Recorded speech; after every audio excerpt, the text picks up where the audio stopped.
Hi, everyone. Welcome to Office Hours. If you are here in YouTube and you'd like to be part of the conversation, you've got to travel to Zoom. There's a little link down below. And then when you get to Zoom, you got to travel to Mukana. And that's where you can ask questions and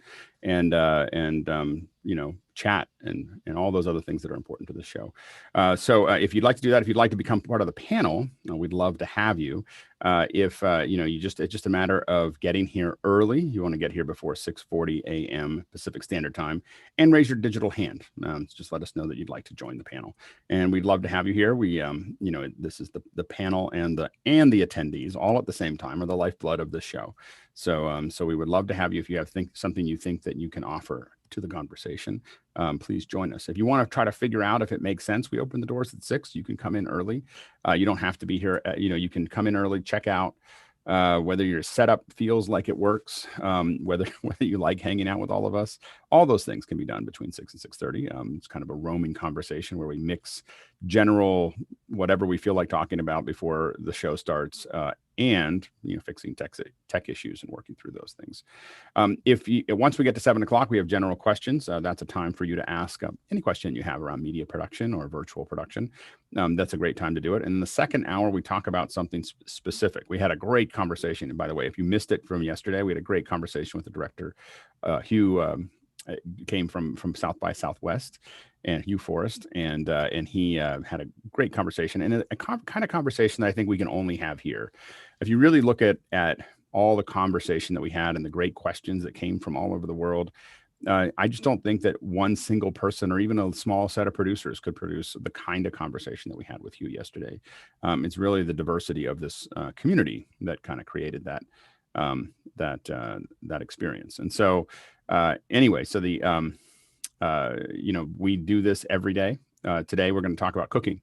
We're not going to cook. We're talking about shooting cooking. I'm going to show a couple of slides from some of the stuff we've done in the past.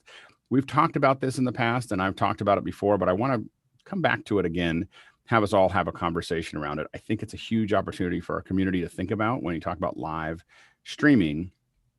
I think that it's an capitalized market for us. So it's something that we could do a lot with. And so we're going to talk a little bit about what we've done in the past. Sky has been doing some stuff there. So we're going to talk about what he's been doing and just kind of talk through what could be possible in that area. And we're going to keep coming back to that over the coming weeks, just because I think that there's a big opportunity there. So anyway, so we're going to talk about that in the second hour. And if you want to actually share what we're doing here with other people, you can. And all you have to do is share the link. Don't share your own link. People will come in as you. Share the link that I just posted to into Mukana, and that's the best place to go. All right, Bill. Let's jump into the questions. Alrighty, the first one comes from a frequent questioner, Jonas Dattel of Reutlingen, Germany. Alex, would it make sense to move your equipment into a data center, thinking of a 40 by switch, an atem switcher, lots of machines that could be used for Zooms or playouts and so forth? What your thinking is?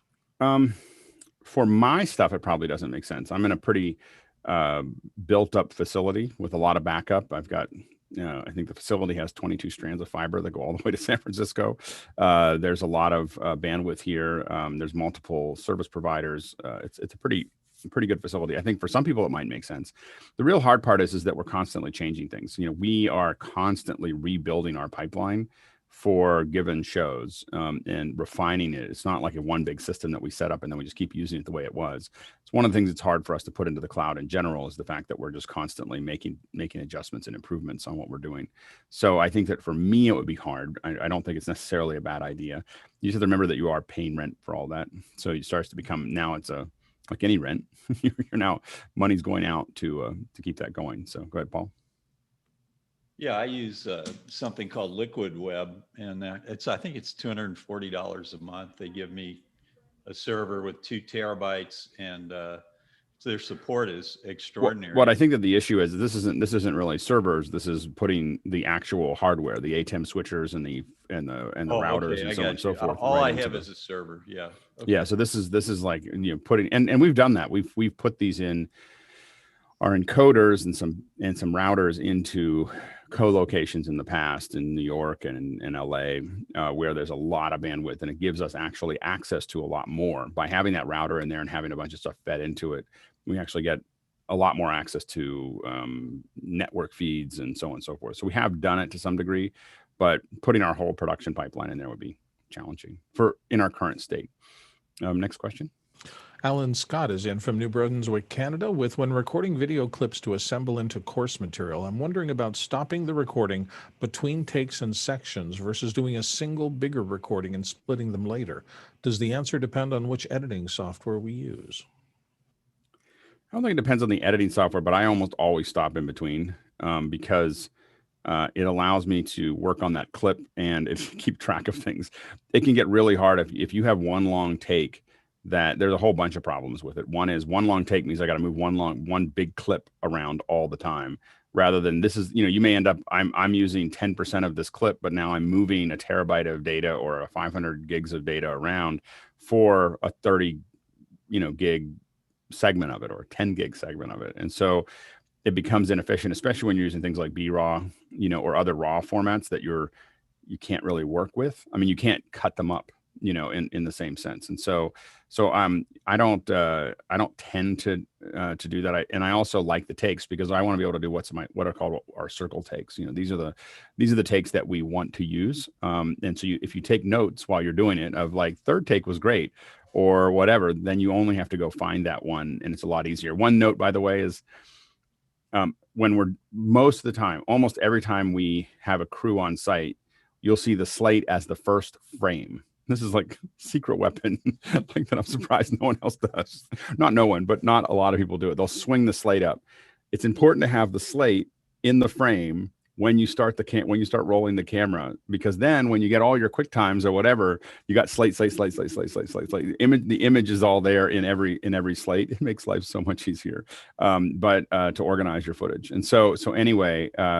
But definitely I do it in separate takes. The only thing you want to do is if a lot of things are intermingled, so you might have a bunch of steps.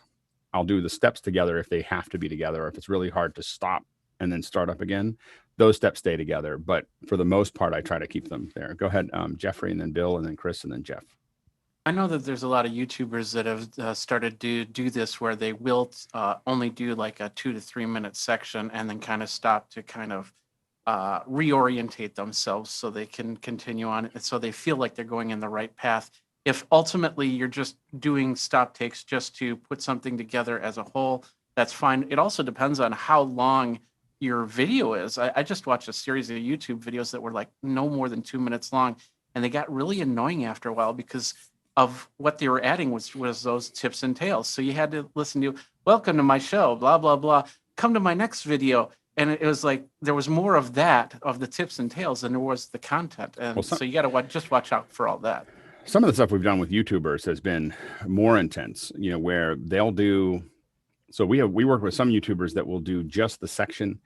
They'll figure out their entire, like there's a 4-minute piece, and they'll say, I'm going to do this close up, this wide, this close up, this wide, this close up, this over here, and they'll have it all storyboarded out.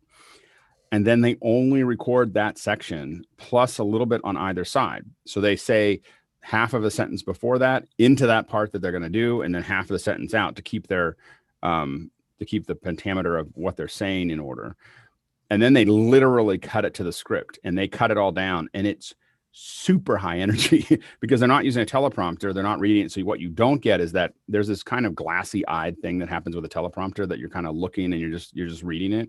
They don't get that. They get this very direct, view into the camera, and they work on that one piece, that one way of saying it. We did it with food science. If you go find food science with Kiki, Dr. Kiki, Kirsten, you'll see her do it that way. We did it with her on that one, and you'll see it's just very high energy. And it's high energy, it's very direct, it's very connected. It's hard to do, but it in some ways you only have to memorize that little bit. So literally she would go off the thing, say it a couple times, and then come in and do it, and she would just do a little bit before, a little after. And then she had practiced it. She had written it and practiced it. But she, it's a extremely effective way to work that I think is much better than teleprompters. It's much easier to keep your energy at full tilt. If I did it for more than 4 or 5 minutes, I think that it could hurt for the viewer, because there's no gap. Like, it's just all energy. But for short periods of time in clips, I think it's a pretty powerful way to work. Go ahead, Bill, and then Chris. Yeah, for me, it depends on how you're working. I mean, the one exception is multicam in some circumstances. I mean, if you have a really good system and you're time code based and you can sync everything really easily, then starting and stopping a second camera versus a master shot is not a big deal now. But if you're just starting out and you're trying to figure all this stuff out, sometimes if you're doing multicam, just leaving all the cameras running and then syncing them all as one clip and then cutting out the bad stuff in between can be much more efficient. So there's never one answer. It's just hard to do a good take all the way through. Yeah, and I'm saying you're going to cut out big chunks as you, oh, wait a second, that's wrong. Let me do that. Okay, now let me try it again. You got to cut all that junk out times. And the issue is when you start cutting things out, that you have continuity issues. That's always the challenge. Chris, and then Jeff. When you're talking about editorial, what a lot of people don't think about is, so much stuff is cut super fast these days.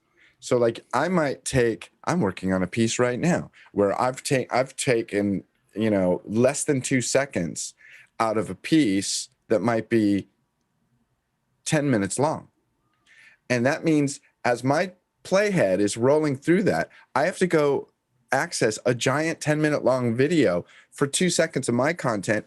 And right after that, I have to access another big piece of media. I much prefer my clips to be shorter, and this really came to a head in the early era of DV, when people would just throw a tape in and hit the capture button and hit play on the deck and just, they'd capture a 1-hour tape. It's like, oh, don't do that to me. And the thing is that what I found is I started off just I would just record something long, just one long piece of stuff. And I figured I'll just cut it down, but it just never cuts down very well. Like it's really hard to cut. One of the things that makes it work is that you have to have clips that don't include your mouth.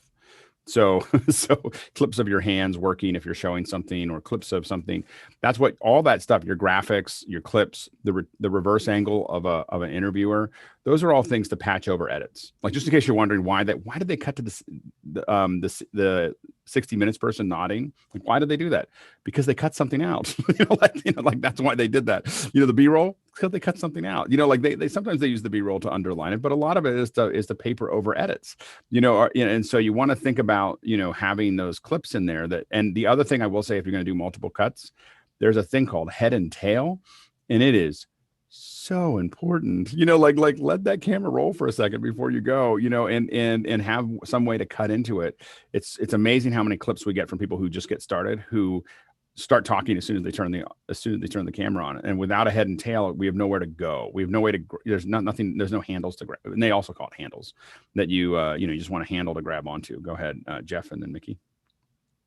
Personally, for my work, I prefer lots of little short clips. It's way more easy to organize, as you've said. But when I've been working on someone else's material, that there's a different person, this is talking about course material. So a subject matter expert may not be a professional video person. They have a camera they're going to lecture, and they may set it up across the table from them, so they have to get up and walk around because they don't have a remote to restart things. So what I've done is I did this with a woman in Japan who would send me, an hour of material, one take. And what she did is she had a green or a red piece of construction paper and would just hold it up for a few seconds in between when she had to stop and back up.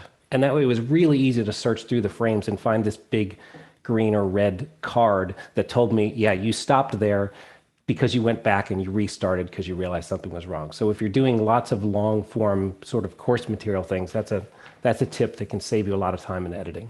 One thing that you can do also is in some apps, you can like Resolve, you can say, I want to conform all of my audio all of my clips.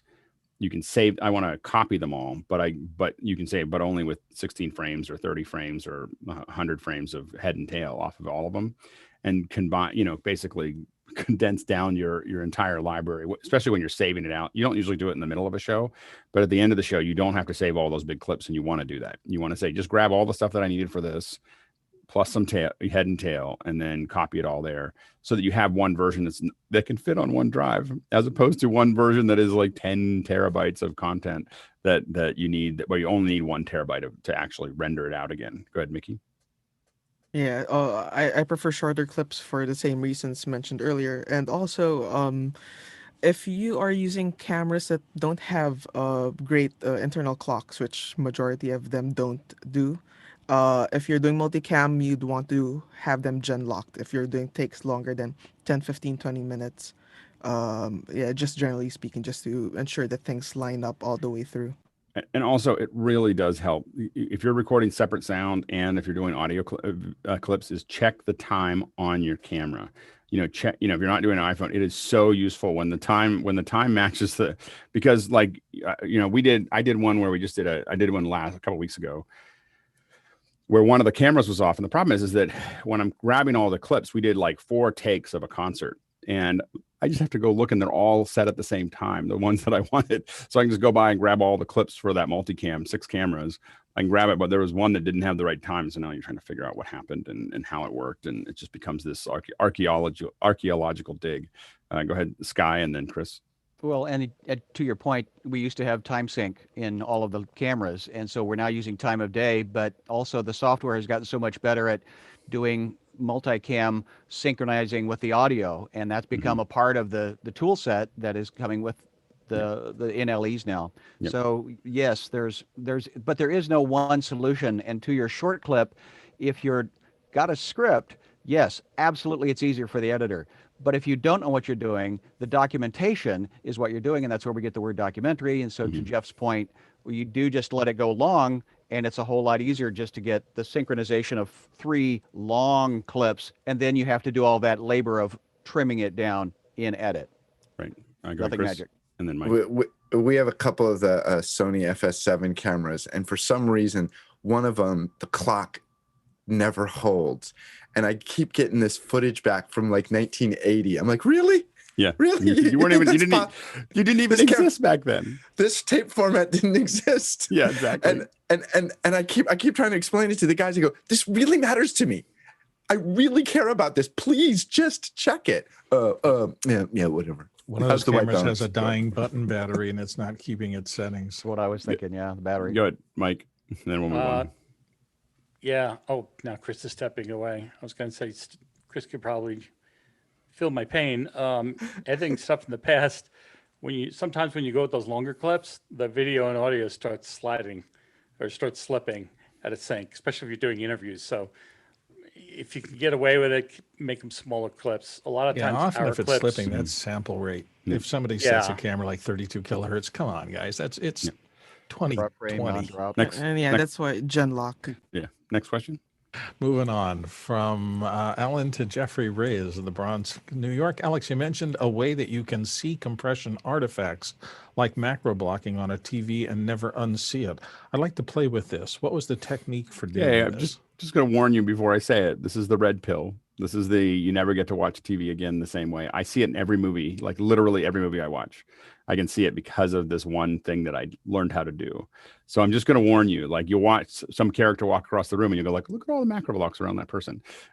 Anyway, so I'm warning you ahead of time. Don't do this unless you're really serious about it, because this is the red pill to video production. So what you do is you burn in time code. Take the video you want to analyze. You burn in the time code. Then you run it through the compression that you want to run it through, whatever that is. We will take HLS segments. So we'll literally save out HLS. The HLS compression that we're going to send to Akamai, for instance, I'll send out an 8 meg stream or a 6 meg stream. Those all end up in segments on a drive. Then you set the folder and it just builds them all out. You can grab all those segments and throw them into Final Cut, let's say, and they'll all just kind of come in and line up. If you grab them as a group, and they'll all line up. You take the original plate, you put it underneath those segments. I mean, you can put it over if you want, I guess, but I put it underneath. You line it up so that the time code is the same, so the images are the same, and then you set the top layer, whatever layer you want to compare it to. And usually what happens for me is I build it into a compound clip and then I set it down there, and then I set that compound clip to difference. So the difference filter in Photoshop or in Final Cut is a If everything is the same, it's zero difference. Black is zero, zero difference. If everything's different, it's 100% difference, white. And so anything in between, what all you see on those frames is what's different between your original plate and the compressed plate. And you will see this myriad of designs of squares and things and you'll learn a lot about how compression works by doing this one operation, but it ruins your eyes. Like you literally can't see anything against, that's different from that again. Like it's why I, like, for instance, because I've done so much compositing is why I'm so against virtual backgrounds, because my brain will constantly look at people and just go bad matte, bad matte, bad matte, bad matte, bad matte, so anyway, that's how you do it. It's a difference layer that's frame for frame matched. And again, I just warn you to really be careful with it, because you'll never enjoy a film quite the same way unless you're watching like Disney Plus or Apple TV, which they tend to. So Apple TV Plus and Disney Plus are running at like 25 or 30 megs a second, which may push you over. If you watch a lot of them, they'll push you over your cap with Comcast. I got charged extra $50 this month. Not that I'm bitter. But they do look a lot nicer. So I can still see it a little bit in small characters on big scenes running across the thing. I can see little macro blocking along them. And you can see it when a person walks in front of like trees. You'll see these little squares that appear around them. Anyway, but it's good for tuning your eye, and you will learn more about compression than you ever wanted to learn by just watching, if you watch that all the time. I used to, when I first did it, and this is probably why I see so much of it, I used to watch it all the time. Like I just every clip that I did, I would do this on just to see what it was doing. Go ahead, Jeff. Same thing in the audio world. You take the original WAV file and sync it up with the MP3 or MP4 compressed, and put one out of polarity and add them together and hear the difference. And it really trains your ear to hear what the compression artifacts are. So then you can much easier hear that. Yeah. It's good. It makes you very good at what you do. It just makes you, it just takes away some of the joy. That's all I'm saying. All right, next question. Jeff Francis in the panel, who was just talking to us, says easy methods to move attendees between webinars. All attendees start in one webinar, then we want to break out into two or more. Later, return everyone to the original webinar. I actually think this is one of the biggest weaknesses with Zoom, is this kind of modal situation where you're in something and they don't really build a way to get from one to the next. The way that, the Grant would be a good person to talk to about this, but it's really web pages has been, some kind of web interface that's going to build an interface for you to get there. So everyone, the attendees know to get there. I'm curious as to whether, using the API, whether you could bump people from one to the next or use the chat function to give them the URL for the other one as well, is another possibility. Go ahead, John. Note at Zoomtopia that they said that they're going to add breakout rooms into webinar this quarter. They're going to add breakout rooms into webinar, but the question is do you have, let's say you want to go into two, this gets into like I want to send people to two different webinars or two different things, and then that aren't connected to this one. Although I think that with breakout rooms in webinars, my temptation would be to try to keep the whole show inside of the webinar. Like if I had breakout rooms, I would send everybody to, because you'll see with ours, with meetings, breakout rooms work great. You push everybody out. You can predefine that. You can push them all to where they need to go.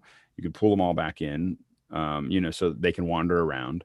So with breakout rooms in webinars, my temptation, what we're going to test as soon as it happens, is the idea of doing have a plenary, then we have a couple sessions, then we go back to a plenary, which is kind of, I think, what you're trying to do, Jeff, to some degree. It could exactly. It could theoretically all be contained inside of a webinar once the breakouts go. Go ahead, Jeff, and then Nikki. Do we think that those breakout webinars are going to have webinar functionality of panelists and attendees, or are they going to be breakout meetings from a webinar? Yeah, that's I'm true. dealing with minors, and so we kind of don't want the attendees to have camera and microphone capability. Yeah, I don't know about that, but I think that a web page is probably going to be the thing that needs to be built for that. Go ahead, Mickey, and then Chris. Yeah, I was wondering the same thing, Jeff, if the breakout rooms and webinars would essentially be like mini meetings inside the webinar. But what if you have a separate stage meeting and then you feed that. You have the audience inside a meeting with breakout rooms with camera and audio disabled for the audience, and then feed that stage meeting or stage breakout room into those separate breakout rooms where the audience is. A little more complicated, but it's a way to I do mean, it. one of the things that we're experimenting with for another show that I've been trying to think through is that people just join whatever meeting they're in. They join meetings. We're going to treat them as a group, so they're in a webinar or they're in a meeting, and they're going to get content from one unified video, right? And now what we're not able to do is have individuals change. We could, I mean, they go back to a web page, but the idea is that I want this cohort of people to stay together, but I might want to change the content that goes in there. And so then I have, typically doing my point-to-point with production, I send it to, let's say, 50 of these rooms. Now they can have their own breakouts to talk. They can talk amongst themselves. They can have, we can do a bunch of things inside of each meeting room. But when we do the plenary, that one video, one of the screens that gets spotlit, for instance, for them, goes to all of them. Goes to every, all of the participants, all 50 rooms. And so it allows us to group people by cohort. So for instance, I don't know what you're doing, but if you could have different schools, for instance, you'd have 20 high schools. The high school itself is in its own meeting, but you're projecting to all 20 of them, the same thing. But when they want to talk, when they want to do breakouts, when they want to do all those other things, it stays within that school as a node. You know what I'm saying? I mean, I do. Yeah, we're breaking out by instrument. So all the trumpets will be together. But in that case, we would need a unified chat system that's outside of Zoom. You can call me. And more importantly, a unified Q&A. You could call me. We could build that out for you. I mean, we're looking for soft ways to test Mukana. You just have to know that if you get it too big, we don't know if it'll work. we turn down some bigger ones just because.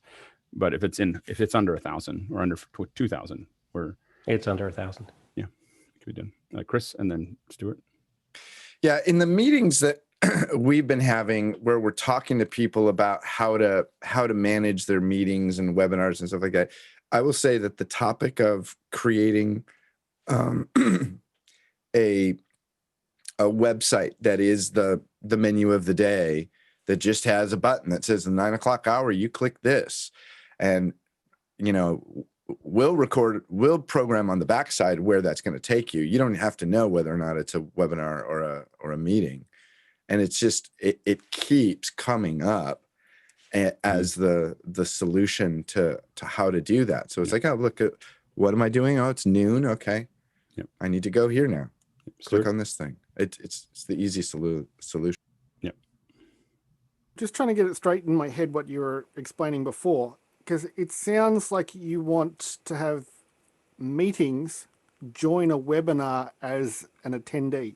Is that the right sort of understanding of the model you explained? Is it me or Jeff? Yeah, Alex. No. We would have an attendee inside of each one of those meetings that is the show. One not attendee, but one panelist in the inside of every. It could be webinars, it could be meetings, it could be whatever. But one panelist is a window into a show, and all that one panelist is the same video across many meetings or many webinars or whatever, coming in. And when you start getting into that, you're talking about either a lot of hardware or AWS. And those are the, and that's kind of the thing that we're getting our head around as we get ready to.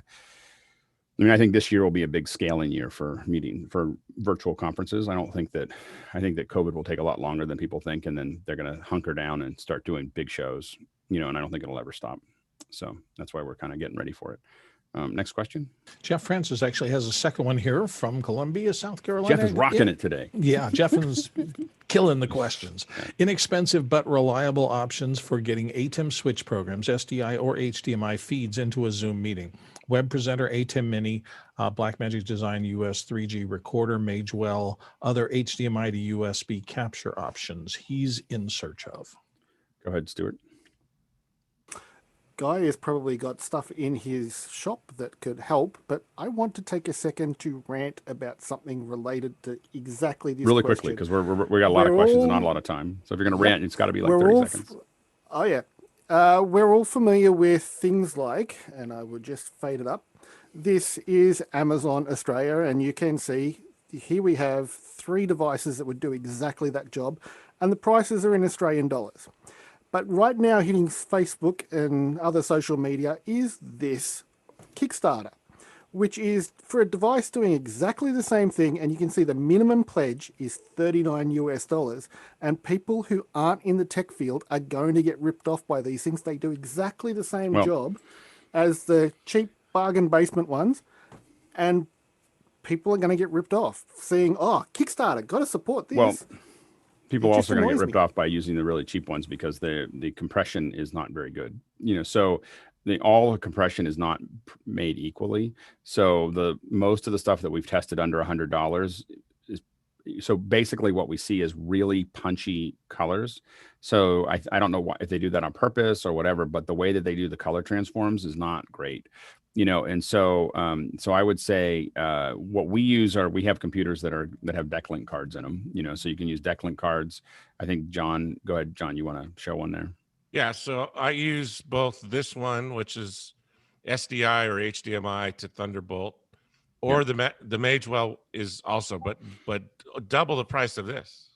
What I like about using a atem mini for this interface is that you get 1080p, it looks nice, but also you have a switcher, so you can put up a "we'll be right back" slide. You'll be able to put up little things. You can cut to something else. You have kind of in addition to a digitizer, you have the ability to add some program into it, which I find useful. We've had our switcher be the last thing in the line for a long time, so having an atem mini be able to be that thing is kind of nice. The web presenter is great because you can rack mount it, especially if you're going to do a lot of them. Just remember, you're limiting yourself to 720p. And if you have a computer that you can put something into it's great. Go ahead, Nikki.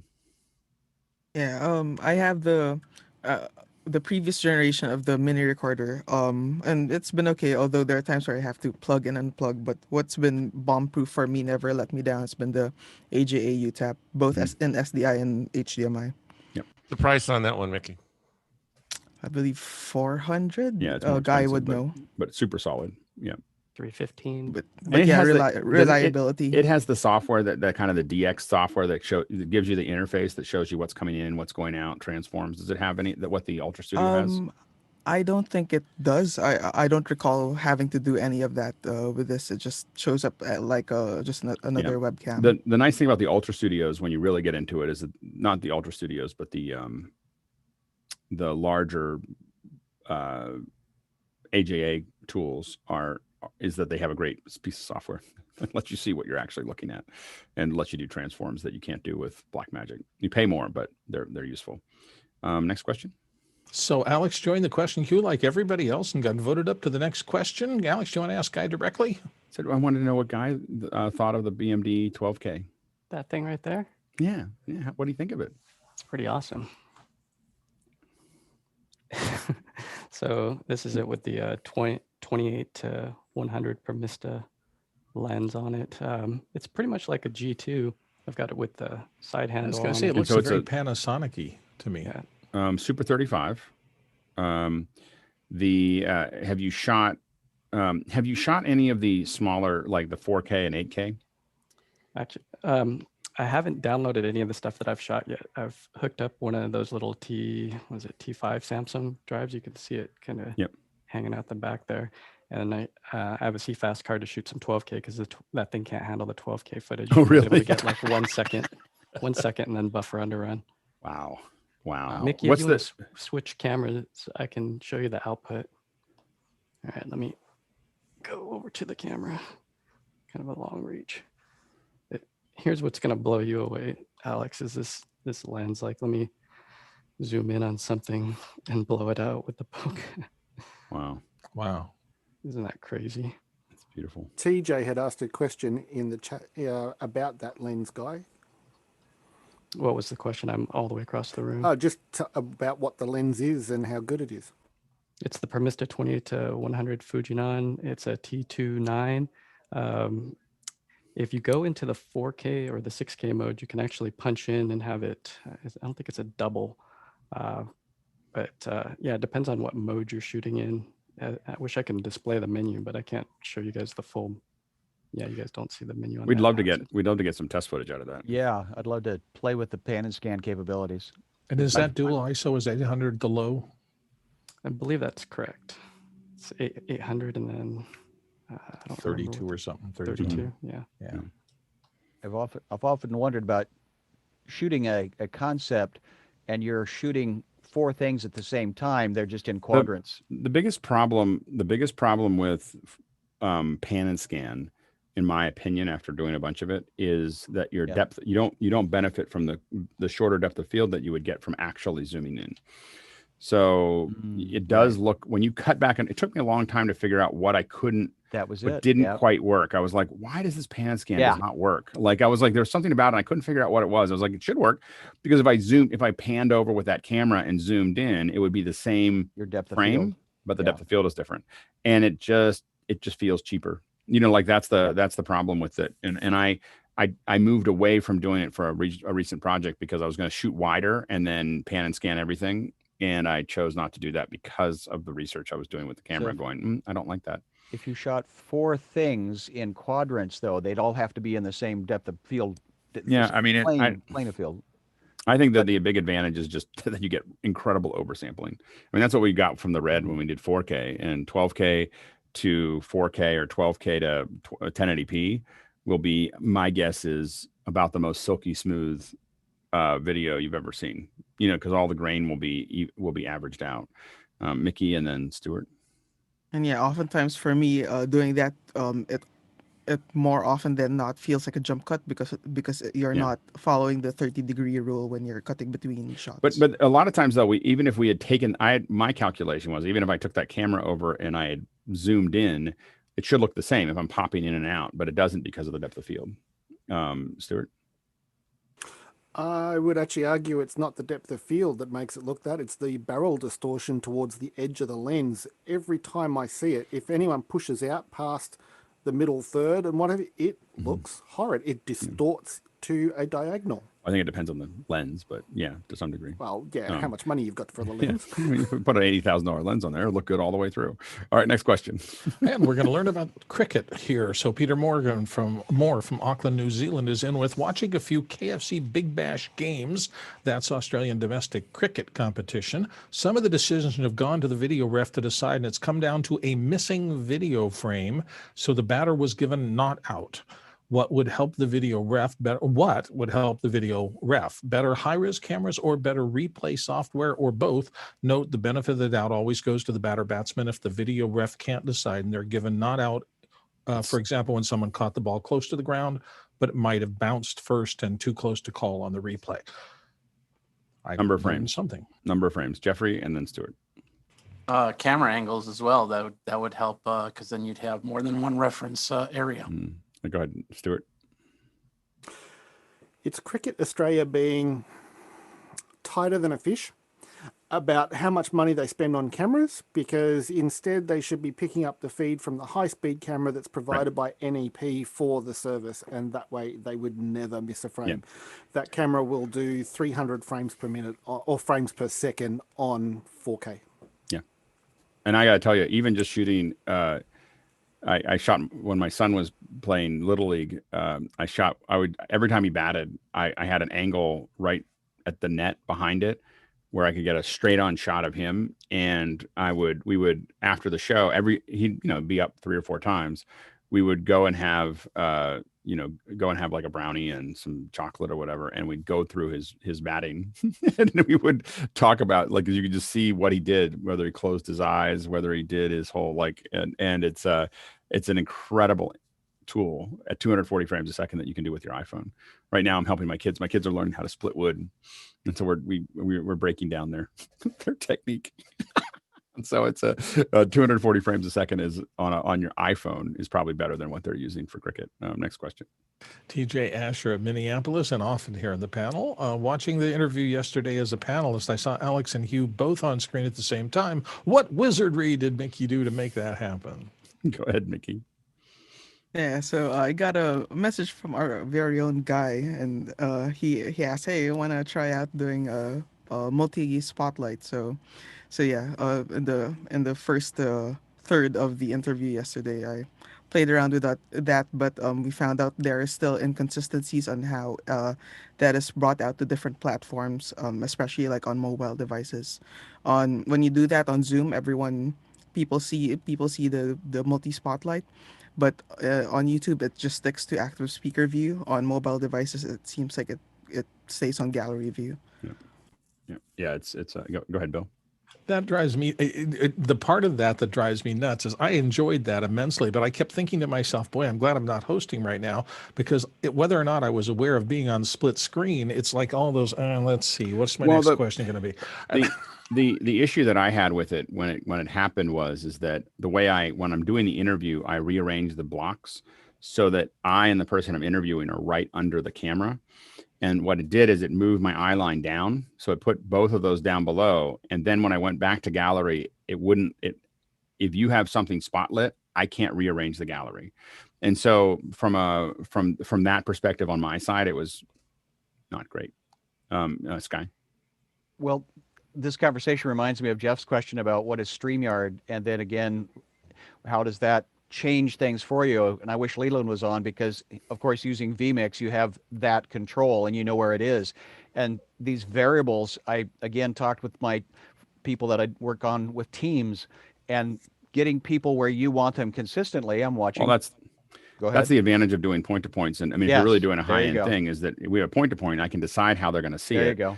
And I can then decide how the viewers see it, and they can be two entirely different experiences. Go ahead. And that costs time, money, and experience. Yeah, exactly. But I think that what we're getting ready, whether it's in AWS or whether it's in hardware or whatever, we're trudging towards a most likely we're going to see some pretty big events, this year, where people are moving past, the kind of the early days, the band-aids.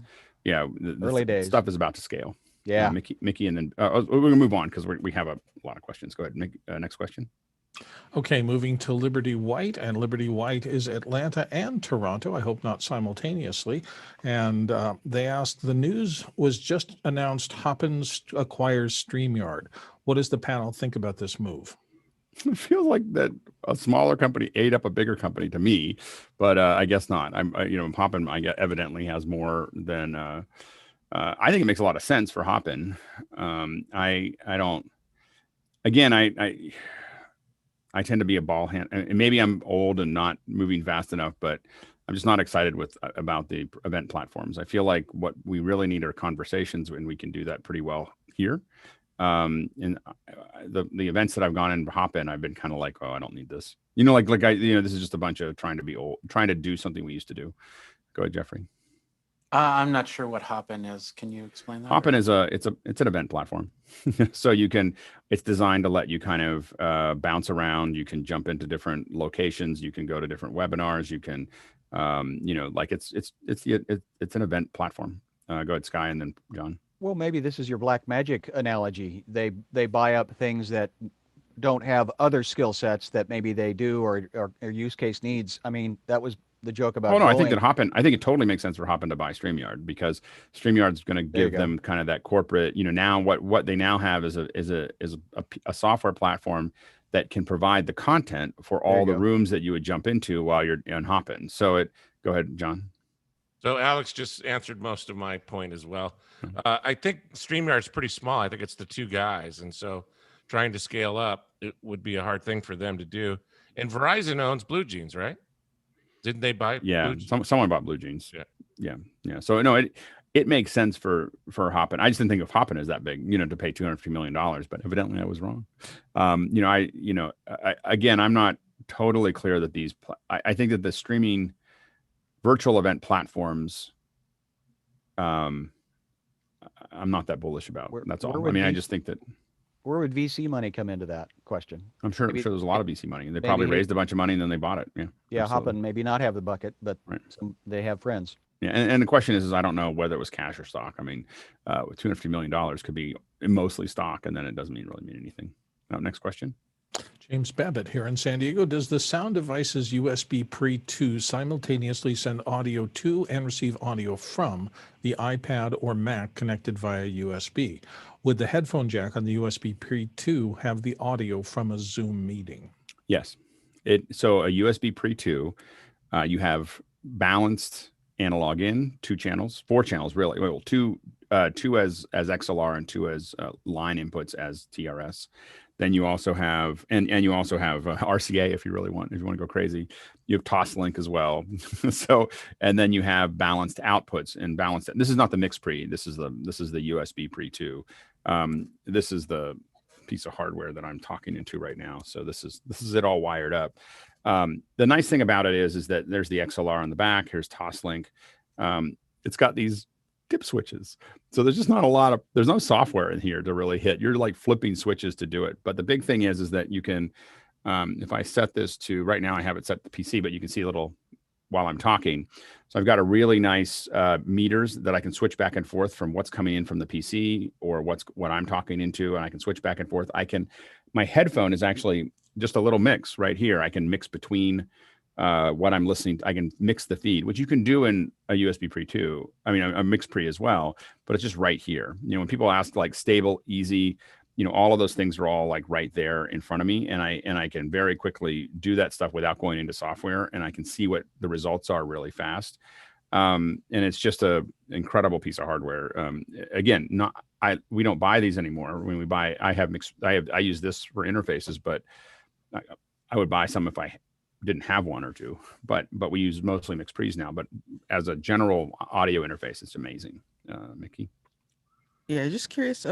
Can an iPad directly power a USB Pre-2? No, you can't directly power it. You need to put the power. You need to get the USB connection for the iPad that has the wire. Power in. That has the power in it. It's and then you put the USB cable into this. But you can't. You need to have that external power going into it. Yep. Next question. Cody Kirkwood in Dallas says, what would be a router you'd recommend for a small apartment trying to replace the one that's provided by my ISP? And he's in about 1,000 square foot of space. So there's a difference between a router and a modem. So if you're talking about getting rid of what the ISP is providing, you're talking about a modem. And I use I believe it's an Aris something board, fly board or air board or something like that. I did a lot of research and talked to a lot of folks and got it and been pretty happy with it. You definitely want to if you have Comcast, get rid of it. You're part of some crazy network that they built that you don't want to be part of. I promise. Go ahead, Stuart. Just be aware that if you're changing the modem, some ISPs get upset with you and will block you from using any hardware that's not theirs. Yeah, that doesn't happen in the US. There's some regulations against them doing that, but you do have to find ones that are approved by them. And you can usually find that list somewhere. This was definitely in that group. Next question. Mike Burns of Spokane on the panel says, asking for a friend, what's a good resource of YouTube channels to learn Discord off of?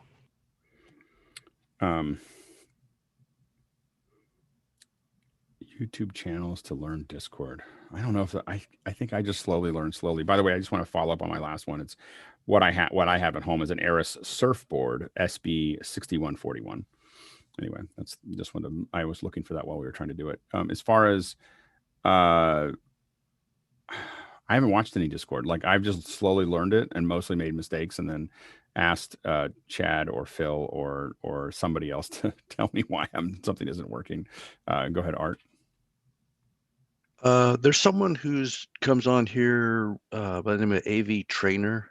Mm-hmm. He's associated with some other things, and I recently saw them build a Discord server and then have a bunch of people join it. I'm just trying to remember the name of what that group was, but AV Trainer was affiliated with it somehow. Sorry, say that again, Guy. AV Tech Talks is the name of the group, and I'll put a link in the chat. Yeah, they built a That's- yeah, Discord that's it. server the other day on Monday's show. It was pretty cool to watch because they talked a lot about the features of using it more like walkie-talkies, where you're talking to other people in a group, and it's pretty neat to see the behind the scenes of how that's all built out in the permissions. So yeah, I'll post that link. That's great. Stuart? Discord actually have their own YouTube channel, and I just posted a link for it. So you maybe there's information on there. Crazy. Next question. Simon Sandir from Gurgaon, India says, how do you manage and annotate research that you may want to use later in rich media files, PDF links, and articles? Do you use a tool or a classification system to make lookup faster? I really wish I was better at that. So I have to admit that mine is I know that I need to do something better, but I don't do it. I just kind of, it's all split up.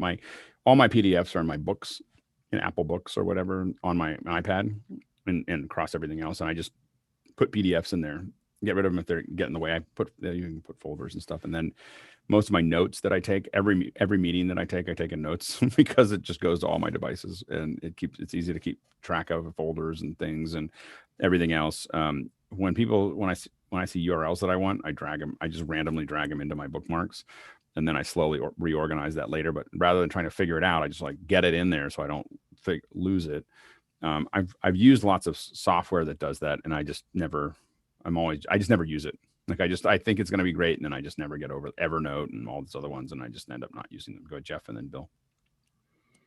For notes and links and those kind of things, I use notational velocity, or actually NV Alt, and markup text, which is a very simple way to do headers and list items. Right. Yeah, good, Bill. I just grab the links from the top level menu bar and pop them into notes in Apple because it's reflected on all my devices. And I put a little tiny, this is what it was, and then we'll put the link there and I can go back to it anytime. That's so simple. Next question. Keenan Campbell of Princeton, Illinois says, screen scrape. I hear you guys talking about doing this. What software and hardware are you using to make this happen? Prefer the Mac platform.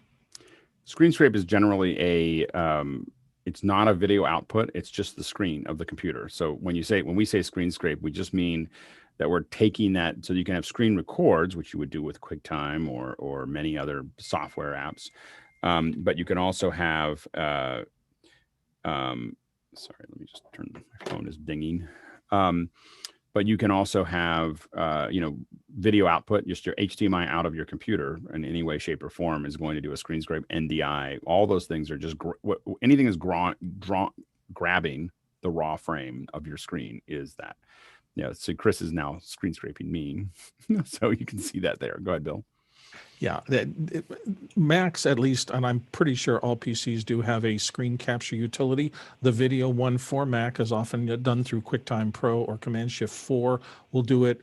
You have a couple of modes. You can get the whole screen, or you can draw out a rectangle that will allow you to capture a piece of the screen, and it just saves it to a file on your desktop. So usually it's a built-in function. Go ahead, Jeffrey. Two free programs for Mac. One is OBS, and the other one is CamTwist, which has been around forever. Both of them you can download on your Mac, and you can capture screens from there. Go ahead, Chris. I've been using ScreenFlow since the day it was released. There's actually features in it that are my features, and I love it. I swear by that app. Yep. Next question. Yeah, for the high end, very little beats ScreenFlow. Chad Lafarge of St. Louis, Missouri says, I plan to use Speedify to bridge my ISP with 5G, and the 5G side is very weak. What tips would you offer to optimize or boost my 5G signal from environmental changes to an under $500 signal booster? I assume that getting a wired connection isn't one of the operative ones. That's the one I would do. I am not a big fan of 5G. I just think it's a waste of money. I don't know enough about 5G, just because I will admit that it's a blind spot because I think it's a huge boondoggle. Go ahead, John.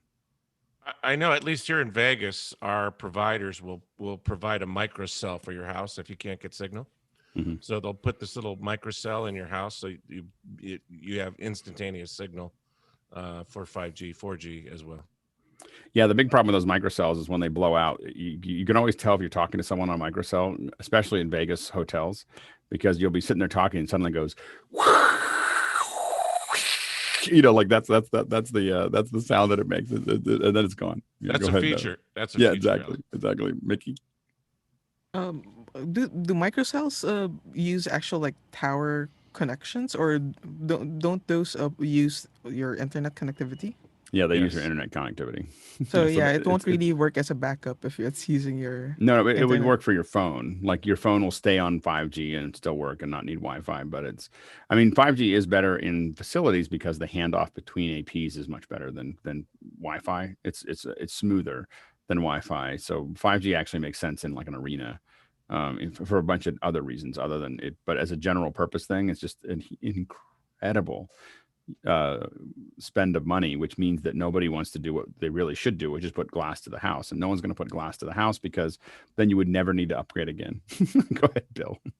I'm lucky because I have glass to the house. But I will say that about 5G, one of the worst things they did is the first people out, and I think it was AT&T, branded it and put that little icon on people's phone that says 5G, when in point of fact, that wasn't real millimeter wave 5G. That was a fakey 4G magical thinking we can put the brand on it thing. Right. I'm still looking, even with fiber to the house directly here and gigabit up and down, I still haven't been able to find real 5G broadcast to my phone yet. Yeah. Go ahead, Stuart.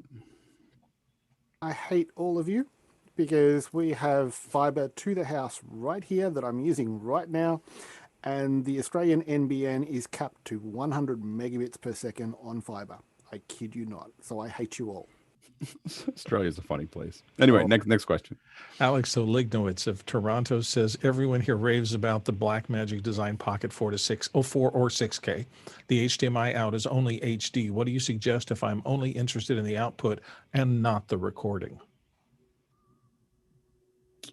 You can get, the studio cameras that Blackmagic makes are for, and the URSAs.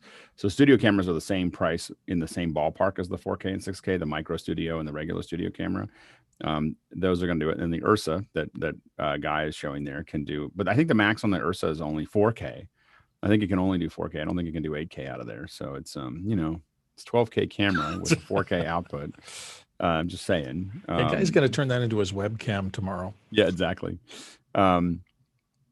Yeah, so there's definitely other, as far as Blackmagics go. I think that there's other. I think the GH5 does 4K out, doesn't it? Does it do?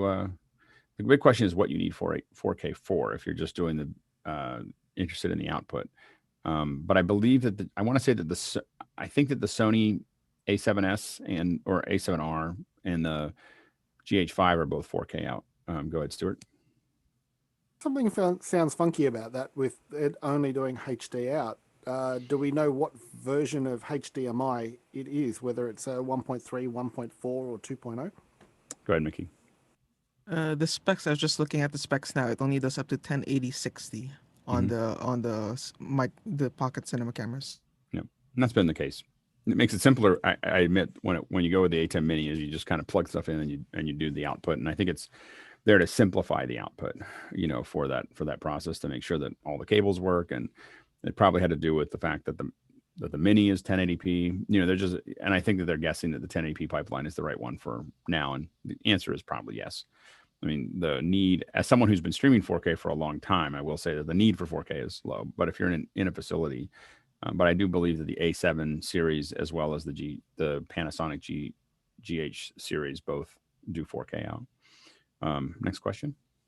So Tom R. in Irving, Texas is here with asking, likely asked and answered in the past, but what's the mechanism to achieve full duplex audio in Zoom?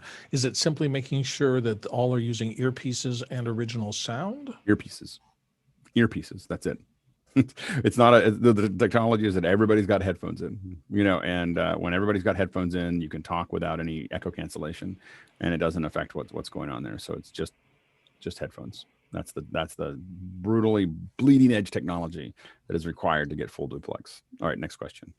Dan Huber of Very Pennsylvania says, Alex, is your layout different in Mukana? Are you seeing, for example, how many questions someone has asked? Layout is very different in Mukana for us in the back end. It's different for the panelists see just the next questions, and then we see a kind of a management software. We can't see how many people. I mean, we can look at it and just kind of guess how many questions someone's asked, but there's no thing. It's probably something I should ask is that wouldn't be hard for me to. I'll think about that. But yeah, I don't right now. It doesn't. We haven't decided that was an important feature. But yeah, we do have a different interface. Next question. TJ Asher of Minneapolis is back with which Fujinon lens does Guy have on the front of the Blackmagic Design 12K? Saw the green band yesterday on the lens. So yeah, what's that lens again? The 28 to 100. Gosh, this thing is a beast. And what's the difference between that and Cabrillo? This is Or higher end. Cabrio? This is the Premista, so it's the next level up after that. So it's just super sharp. I mean, compared, and it's wow. I thought that was Now, how much smaller is in that the 28 first to shot. 1? What's the That's a 28 to beast. 100? What's the cost price on on this. that? Yeah. 38,000. Okay, so it's more like the 85 to 300. It's a little bit more than the 85 300 Cabrio or however you say it. So yeah, it's the newest one. I have it on loan from Fujinon. I don't own this. This is like a car.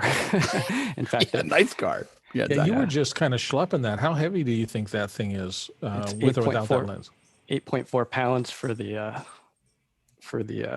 lens alone, and then the body. I'm not sure what the body weighs on the 12K, but yeah, it's a beast. It's almost too much. Yeah, you really need a huge rig. Yeah, that's Great not your lens. vacation cam, folks. It Just depends on who you are. Well, go ahead, Mickey. Yeah, I would push that V mount way back to get some balance there. Yeah, it's a tricky one. Go ahead, Stuart. I could just point out with the friendly dig that if you buy a camera that doesn't have great ergonomics, small rig make really great pieces to add on to them. Yeah. I'd like to see you put that in a cage. That'd be fun. Yeah. Next question. No, not a cage, on the shoulder. Next question. Rick Coombs of Columbia, Tennessee says, how can a speaker in a Zoom meeting get 720p on their presentation when speaking? We're a guest on the meeting and have no controls other than the speaking role that they have given us. The host of the meeting knows very little about Zoom other than how to start the meeting and spotlight us. Get a Facebook portal. Join the meeting. That's the cheapest way to do it. And then everybody in a meeting will get 720. I think we found that to be a immutable truth. So that it is that if you just get a portal, and you join the meeting with it, it'll bump everybody to 720p. Chris, didn't the question say something about screen sharing? Did I just hear something in rattling? Did something rattle loose in the back of my head?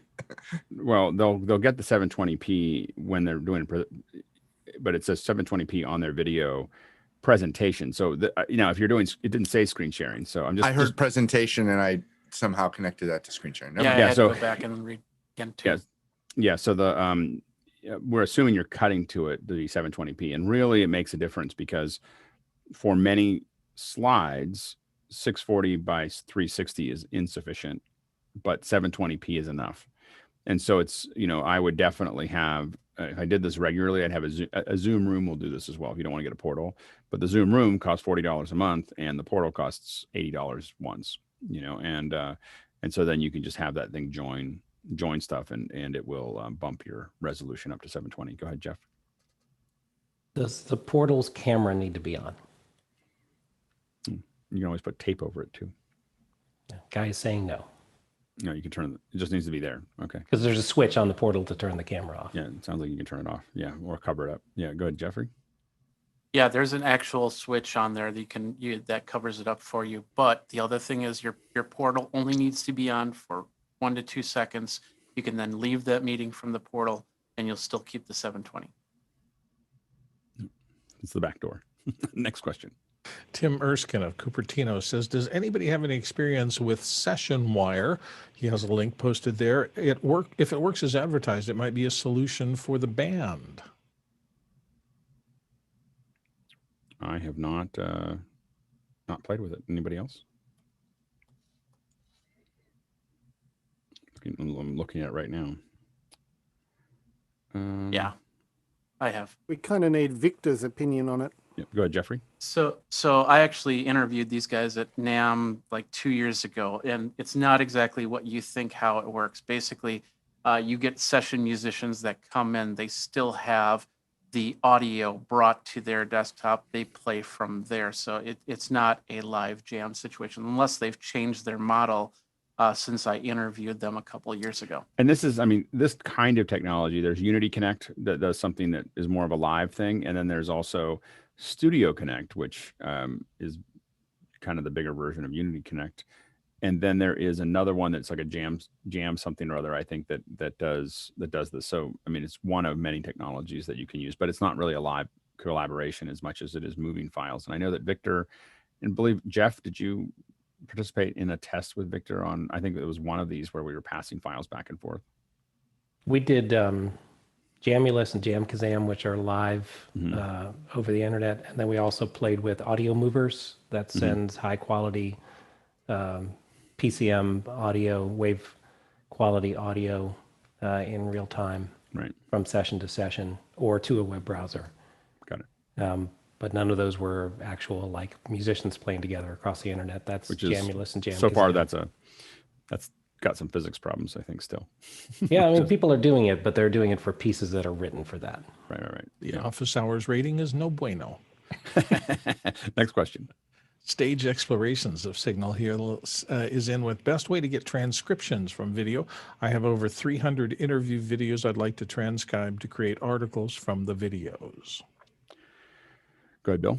Well, one of the easiest ways, there's a lot of services now on the web where you just scrape the audio track, you upload the audio track. I happen to use Simon Says, but I think there's 5 or 6 other ones. Some of them can be built into your NLE and we'll do a transcript and bring it right back down.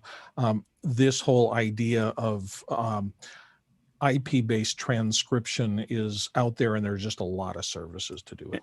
And we had the folks from Simon Says on here a couple weeks ago. You can probably look at what they do. I have to say, I just did a project with Simon Says that I was kind of amazed at. We had a French interview. I brought it into Resolve, and I just said, using Simon Says, I said, just export from Simon Says. I was in Simon Says app, and I said, I want to export from Resolve. And it pops open Resolve. It exports it out, uploads it to Simon Says, and then I got a French transcript. I then hit translate, and it translated the entire transcript to English. I then brought it right back into, I brought it in as an SRT and popped it right back into the Resolve timeline. And I had to shift it 2 seconds. I don't know why, but it was a 2 second, it was off. But once it was shifted, and it wasn't, I wouldn't use that for the show. We're going to have a service do that for me. But what was kind of amazing was the fact that I could do something for the editors where it's all burned in. They can cut it. They can cut based on what the person's talking about, pretty much to the frame, to what they need without having to, and that cost like $18, and it was done in 25 minutes, so it was kind of amazing. I'm going to pay, $800 to $1,000 for the final one. I'm not, and it better be good. That's all I can say. So next question. Hasmuk of Cape Town says, Mukana has a bot. It greeted me. That happened to me yesterday too. When did this change take place? I think that came the last day or two. Chris put it in, a little bot. It's just there to help you know what the keystrokes are. It's very friendly. I think one of the things that you can do is you can I think you can ask your questions now inside of the chat. So if you don't want to go to the recent questions, that was a request by a couple folks. And so you can now use a keystroke to ask your question inside the chat. So hopefully people will use that and like it. If it's used a lot, we may think about putting a button in there to do it. But I think that right now, this little bot and this little system just makes it easier for us to test things without having to go through UI. So next question. Michael Peters of Oakton, Virginia says, Alex, I'm on board with your suggestions to ISO my 8 Zoom guests with 8 Mac Minis so that we have an ISO audio and video and comms. Give me a shopping list. Will used IMAX i7s be sufficient? Decimated to put 8 HDMIs into one monitor and so forth. So I'll just say the way we do it, and then you can decide what people can jump in, and we can talk about what parts of this you use. But so we're using PCs, but we're testing M1 Max, which we think are going to work fine. We want to have 2 outputs, so we want to be able to have 2 definable outputs, and we use Zoom Rooms for that. Zoom Rooms, I think, will support up to 4 monitors. I've just not needed that yet. So each computer has 2 monitors out. I think it does 4. I think that's the max in the interface, I believe. But we just use 2 because the reason that we would use 2 is that one person plus plus their presentation if they want to do it. And so we get those 2 outputs. We use a Zoom room. Now what we do is immediately we get the HDMI output and we immediately convert that to SDI. We like to work with everything with SDI. It's just easier. It's easier on our end to pass things around. And so all of the rest of HDMI is kind of it's a consumer format. Like, so we just want to get it to a format that we can use. You could probably use NDI. You could use a lot of things. We like just taking the HDMIs out. We convert it to SDI. Now, what we use for the multi-views to define what is in a return feed back to the viewers is actually not, or in our monitors to see what's going on, our multi-views. We're using Blackmagic MV16s. The MV16s allow us to define whether we're doing 4 up, 9 up, 16 up. We can put names across the bottoms. There's a lot of creature comforts to the MV16. You can loop through it if you need to, if you don't have enough inputs and outputs. We end up running those all into a router. So we run them into a 40 by 40 or sometimes multiple 40 by 40 routers that we go in there. That way we can route all those signals to wherever we want, whatever screen we want. We send those to the MV16s. We do all the other bits and pieces. One of there are MV16s that manage our monitors, that what we see, so we can organize everybody. But there's also so it'll be like, if it's 16 of them, it could be 8 computers that are those 2 monitors for every computer can be shown on that piece. Then we send another MV16 or 9 or however many participants back as a return feed back to the participants. That way we're not doing it with our switcher or whatever. Although we are thinking about going to a switcher to do that, but right now that'd be cost prohibitive. Maybe it's only 3 displays. For some reason I thought I saw 4. Because I only need 2, it didn't really matter to me. So I think there was in part of a presentation or somebody's video, they showed, it may have been Guy showing a room that had 4 displays, but if you looked closer at that photo, Guy, there was actually what appeared to be 2 iPads on little stands below those 2 4 different rooms. I think it was 2 rooms side by side. Yeah. So anyway, so then you, that's the big, that's how we're using the MV16s. We're running everything in SDI. We use the audio out is Dante. So you can use as little as an X30. There's no reason there's not a lot you would need more than an X32, although the scale of being able to use Dugan with more than 8 channels has led us to either a QL1 or a QL5.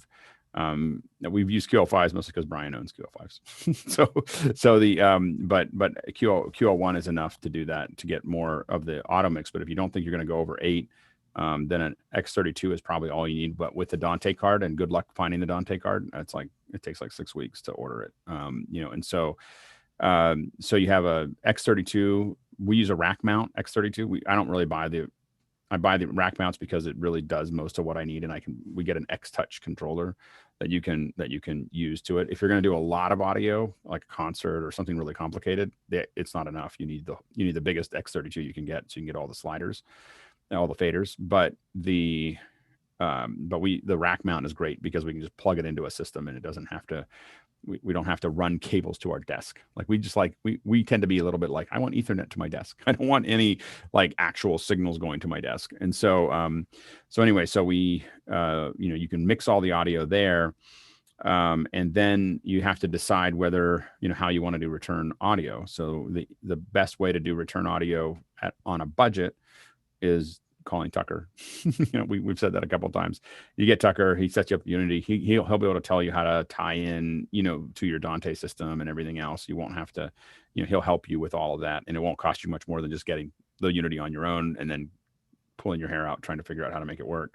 And so the heavy-handed version that we use is ClearCom. So we use a ClearCom Eclipse, tying that to the mixer so that we can have a lot of different talkback control to go back to it, which is the ClearCom is better than Unity. Like, I don't want to tell you that like the Unity is not the same as the ClearCom. I've got hardware interfaces. I've got more scale. I can do more cross links. I can do like all kinds of, but the ClearCom solution is like $80,000. So it's not, it's a big jump to go there. So if you're getting started, I think Unity is great. If you decide that if you feel like you're hitting a ceiling with Unity, then the ClearCom is what you have to save up for. to start getting that. You can get into it incrementally as well. Go ahead, Jeff. When you've got your presenters in their own ISO Zoom meeting, that you're pulling that from, can you just do communication with them via that Zoom meeting and not have a separate no separate Unity? track, no separate Unity. You would use, if you use Unity, you're going to use Unity, and then you're going to feed it using the mixer. You're going to feed it back into, or a separate mixer. Sometimes it's safer to if you could afford it, I'd recommend getting another X32 that is your comms, because the reason you want to do that is your whole show lives in one mixer and your whole comms lives in another mixer. And then you reduce the chance of you accidentally having comms go into the show. So the reason that we do our ClearComm is actually what's sending the audio back to the participants, because so what they hear is they hear the show, but the show goes through the ClearComm and then all of our comms get added in. And because of that, we have a show, and it's impossible for the comms to go into the show. Because there's no reverse connection from that, and so that keeps us safe from having comms, bleed into the show, unless somebody leaves their ear open in Zoom, which has happened. Go ahead, Mickey, and then Chris. Yeah, I just have an idea in terms of the routing with Unity, and I'd like to hear this makes sense. Like, what if contributor number 1 is coming on machine number 1, their Unity account as contributor number 1 is installed, is logged into that same machine, and we use loopback to feed them program a mix minus and mix in their comm monitor. You could do all that, but you're now requiring civilians to do that. Like we're dealing. No, but these are the machines that are local in the studio, not their remote machines that the contributors are using at their homes. Yeah, I love loopback, but I wouldn't put it in the middle of my pipeline. I think that's Gotcha. that's so I would be concerned about trying to do anything I'm always looking at how do I throw hardware at something so it doesn't have to be complicated, so that when things don't work, I have clear things that I can pull out, and I'm not digging through software, and I'm not trying. It's my resistance to cloud events is digging through software to figure out how to fix something in the middle of a live event is something I try to avoid. So, so I think that, go ahead, Scott, Jeff.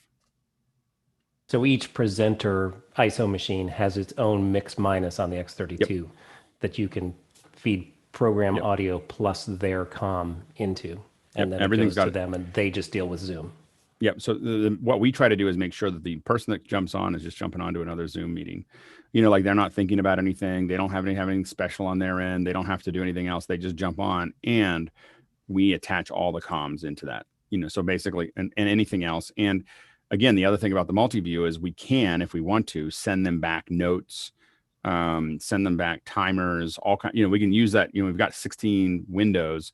I can send back all the other people talking, but I could also send them back a timer, notes, questions. All those things can come back to them. The reason we don't do that is because when they mute their video, or if they lose a connection, Zoom will show the return signal in rooms. And we're trying to get them. We should all talk to Zoom about this, because it's really a big deal. So when a Zoom room loses video on the far end, it immediately shows its own video up. And what we needed to do is just show still, just go back to background. It just needs to, I don't see anything. I'm just going to go to background. I'm not going to go to my own video. I can think of 1,000 reasons why you don't want to do that. I can think of one that you do, which is that you can see signal, but there are 1,000 reasons that you don't want it to show its own signal back in, on that screen. And we haven't gotten that fixed yet. So as a result, we can't do all the cool things. We can't have good things because Zoom won't fix that one problem. Chris, and then Mickey. We can't have nice things. Yeah, I think an important thing for most people in the industry to keep in mind when you're listening to this conversation, especially listening to Alex talk about comms, I still think that the vast majority of the industry thinks of comms as, like a ClearComm belt pack and $100 headset, and it's a completely different thing. Most of the time when Alex is talking about comms, he's talking about a normal high quality microphone going down a normal audio channel, being very carefully routed to a normal earpiece. And when you elevate the quality of the comms to that, and Alex, you've talked about this before. One, everything just sounds wonderful, and it's much easier to maintain conversations all day long instead of hearing something on a crappy, 20-year-old Clearcom belt pack. And it gives you much more routing capability. Yeah, go ahead, Mickey. Alex, also with the issue with what happens when video drops out in the Zoom room, how do you guys do teleprompter now? Do you use a separate system for that? A separate machine on the remote end? So when we do teleprompter for people recording, we do run their Zoom, and it's just another for them. We haven't run teleprompters where we don't control the computer. So if we do the computer on their end, we send them a Mac Mini and we're running it remotely. It's VPNing back to us, and we're controlling it, and they don't have to do anything. That's the next level of any remote participation, is that you just take over the computer. I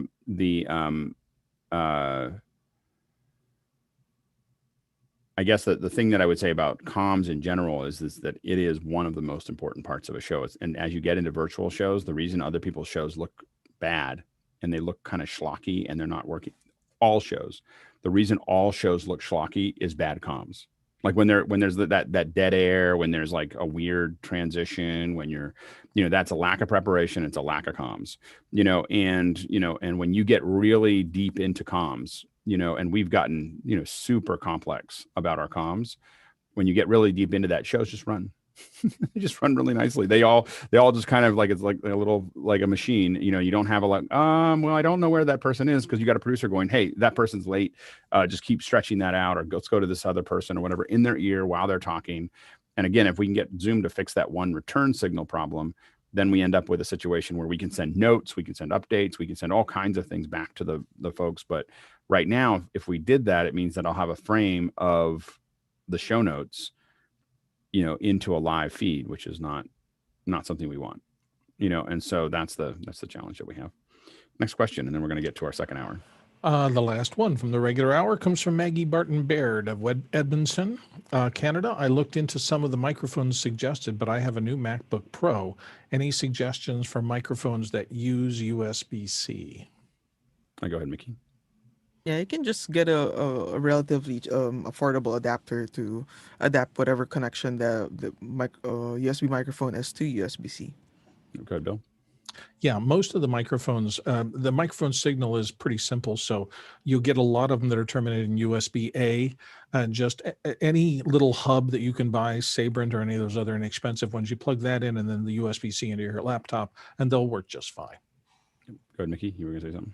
Yeah, and you can, those that don't have the USB cable hardwired to it, you can just buy a replacement cable that terminates directly to USB-C without needing an adapter, which is typically a better option, so you don't have weight pulling down on a USB-C connector. And a lot of USB microphones still run on USB 2.0, so there's no, it's not that complex. Jeff?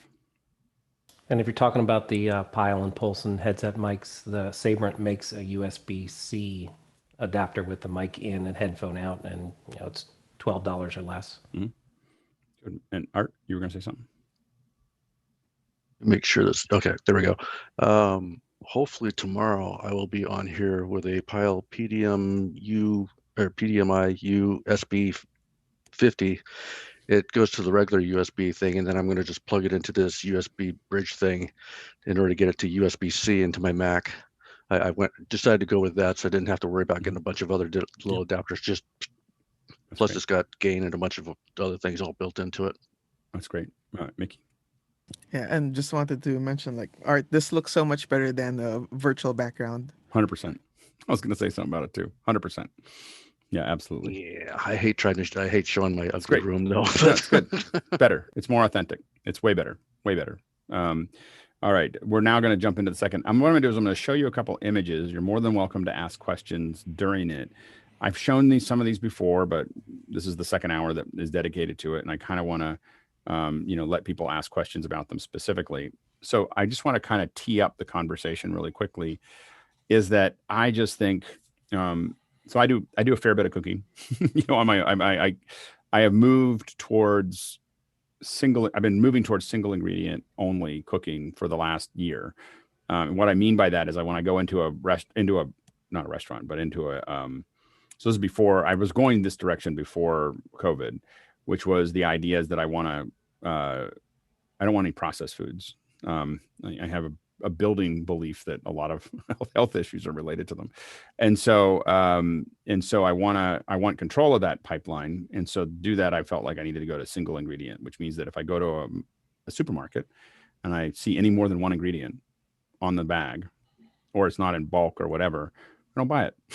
Like, and I just buy raw food and then I figure out how to make food out of it, and it's caused a lot. Here's the thing is that I think a lot of people would do it, but it's hard. It's hard to get off the ground. And so I've spent a lot of time looking at learning materials for cooking and looking at stuff. And then we've done a bunch of cooking pieces. And I'm kind of surprised that during COVID, we didn't see a bigger explosion of cooking shows. And the shows that we see, I think, are missing pieces that would make them more successful. And so because I think that things would explode a lot more if we got better at it. And so I was going to try to do this from my house today with multiple cameras in the kitchen and stuff like that. And my son's classes now are at the same time. So we might do this on a weekend, either this weekend or next weekend, where we actually do a little cooking apparatus, but I'm going to try to use like iPhones and stuff like that. I've been slowly getting all the wiring to make that work. Anyway, but what I want to talk about is some of the basics of what we've done and answer questions, and hopefully have this be a continuing conversation, because I think Sky's doing some great stuff. Hosmic's doing some great stuff. Other people are thinking about it, I think.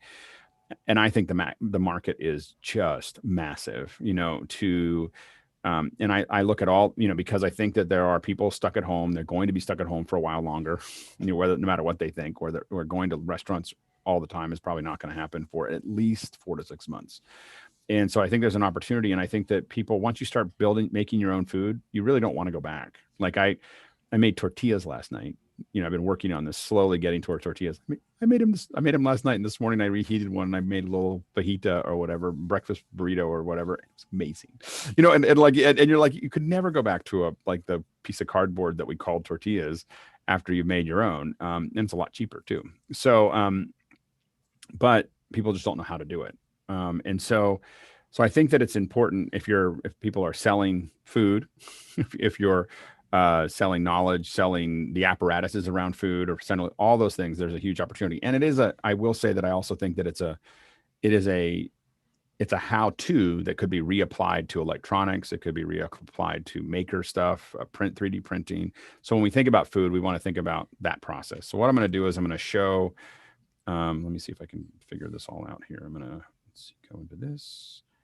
I'm going to talk about I'm going to use a couple of photos to talk about some concepts here, and not all of them are the way that I do them nowadays, but they're still, I think they're still good. So let me play to a window. There we go. And then we'll do screen share. All right. Okay. So a couple things. So here you can see, this is Jamie Oliver, and you can see a big mess that I made at an office. So this was just a discussion about food with Jamie Oliver, and I'm gonna stop this for just a second here. Sorry about that. The way I set this up is gonna have me looking down the whole time, and that will be weird. Let's see here if I can do this. It's a problem with having two screens. So what I want to talk about there is what we worked on there. By the way, those are these little this little erector set that I used for a long time to put monitors in different places. Is made by Film Tools. I think it's like they're in the little weighted bases and stuff like that. But one of the things that we really work on is how do you connect people to have a conversation, and you want to figure out ways to get that camera to be kind of an intimate conversation where you're really talking to that person. So you want to think about how are you going to do that? No, it doesn't need to be right in front of them like that, but you do want to have it be, and Bill, if you can keep your eye on, I can't see when I do screen captures, I can't really see everybody. So if you can keep your eye on people raising their hand, I won't be able to see them raising it, but we'll answer questions that are coming in over text. Copy that.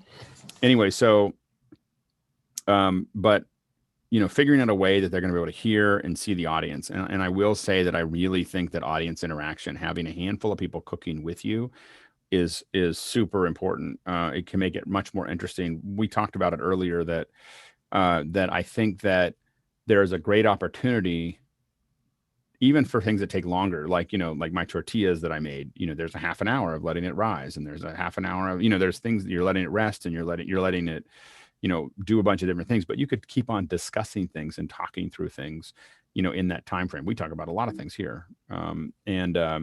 So let me, this is, one of the other things to think about is lighting and rigging. This was actually for a PBS show, but what we're looking at is trying to figure out how to get that angle where you really want to be thinking through everything that you're doing and figuring out how to get an angle that really educates the audience into what you need to do. And you have to think through the blocking for all of it. Like, it's really not enough to like, oh, we're just going to do it. Like, we know generally where we're going to be for every shot. Where do we need when we're showing this, and we go through it with, you can see here, this is us figuring it out with the host. What is he going to do, and how is he going to do it, and where do we put the camera, and how do we make that work? This is another version of that. These easy jibs are not super expensive. I can't remember how much it was, but these little jibs, and you can get jibs I just bought one for my house for us talking about cooking. That's like $150. Like, this easy jib is a little bit more than that. But the point is that you can get, for not very much money, you can get a jib that gives you the advantage of the jib is that it gives you a ton of options. You can very quickly, you'd be surprised at how often you are limiting your camera shots, limiting what you can do, because the cameras are mounted to a fixed thing. By having the cameras not mounted to a fixed thing, by having a thing that can swing around and move around, and if it's on rollers, you can get it into a place where it needs to be. You can get a lot more creative about what you're doing. Now, what we did here is we set that monitor up so that our talent there, so that she can look up and see her hands.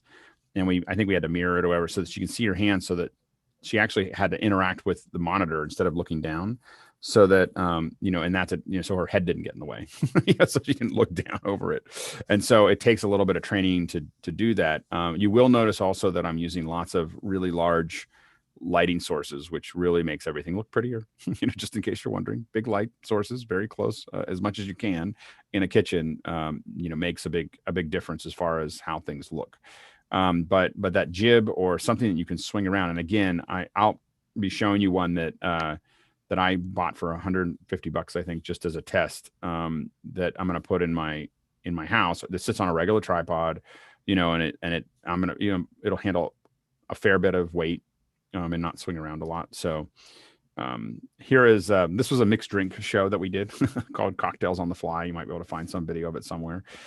The space doesn't have to be that big, but one of the things to notice here is how important islands are. Islands are super useful, and you can buy islands that will roll into your kitchen that are $300, $400, $500, but they are, the reason we picked this kitchen, this was our Chris Marler's kitchen in Oakland, in a little apartment. It's not like it was a giant, kitchen, but it gave us an island to work with, so that you can have the person on the other side of it.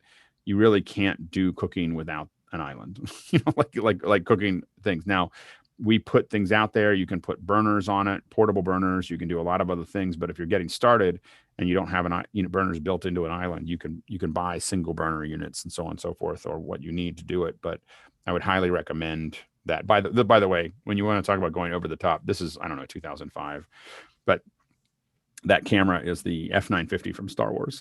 It's because it's what I had. So shooting 1080p from what it did before it did this show was episode 3. So anyway, so that's it.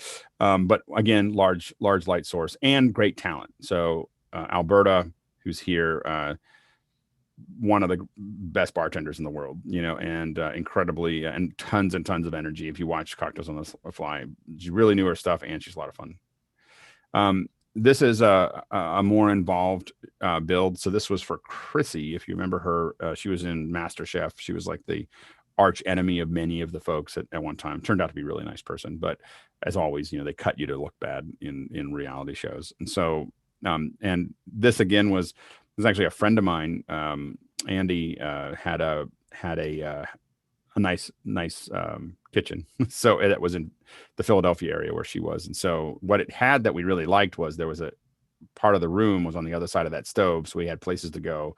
Again, we had an island that we could roll around. But you'll see us starting to add lights, and a lot of us, figuring out where those lights are, figuring out where the cameras have to be for every part of the thing. Go ahead, Sky. Are you shooting lights in from outside also? No, that PARs out there? no, that's just a reflection of the lights that we already had. Yep. We knew that it was going to be at night, and we didn't. So we, it was going to be an evening shoot, so we didn't worry too much about that window. And so, but yeah, and we did have to keep it track of where we were going to shoot so that we didn't see reflections across that window. So you do have to think about those things. Do you ever CT your windows? We do when we have to. Yeah. we just try to avoid the windows altogether. But if we have to, CT or ND is definitely something that we'll do. And that, for folks who are listening, that's that is converting your it's I think it's cyanic tungsten or whatever, but it's basically convert to tungsten or I don't remember what CT stands for, but what it means is that we make color temperature. But there's it's not just color temperature, because there's CT and then there's and I haven't had to do it, and no, but there's ND and then there's the other direction too, CB, CTO, CTO, and CTB. And CDO, color temperature orange and color temperature blue. And you can actually get gel that's combined color temperature orange with 2, 3, 4 stops of ND for a window. And so it's a physical film that you offer a different solution to drop the brightness level, is actually a scrim gym with netting rather than using a gel. On the outside? Put it outside the window, and it just drops a couple of stops. It can, as long as you have it's enough out of focus. Exactly. I was going to say that the problem we end up with netting with scrims is that they if we don't get them totally out of focus, you end up with an aliasing, this effective aliasing that becomes problematic. So scrims do work, but they you can get moire, you can get a lot of other things on them. So you just have to use them with care and make them big enough that you can put them far enough back that they cover it. So, but otherwise, the other thing to know is that you really want someone who knows what they're doing with ND. ND is not like I'm gonna do this. I've never done this before, and now I'm gonna tape it onto the windows. It is a squeegee process, that finely cut, well produced, or you get all kinds of little wrinkles and all kinds of other things that look worse than what you had before. Go ahead, Chris. The other way to do it, I've actually done this in the past. We've actually built whole tents outside of windows. I was doing a show once where it was pouring outside. Mm-hmm. Luckily, we didn't have a roof right above us, so there was a whole second story above us, and we just built a tent with a fake backyard outside the window. Yeah. So you can do all kinds elaborate, of fun stuff, but it looked great. The best thing to do is try to avoid the windows. But let me move on a little bit, and then we'll go into some more of the stuff here. So so here's another kind of rough shot. The old iPhones that didn't give you perfectly sharp pictures. Here's kind of a wide shot so you can see everything that's going on here. So for this one here, obviously we've got a lot of lights and flags. This is an overhead camera over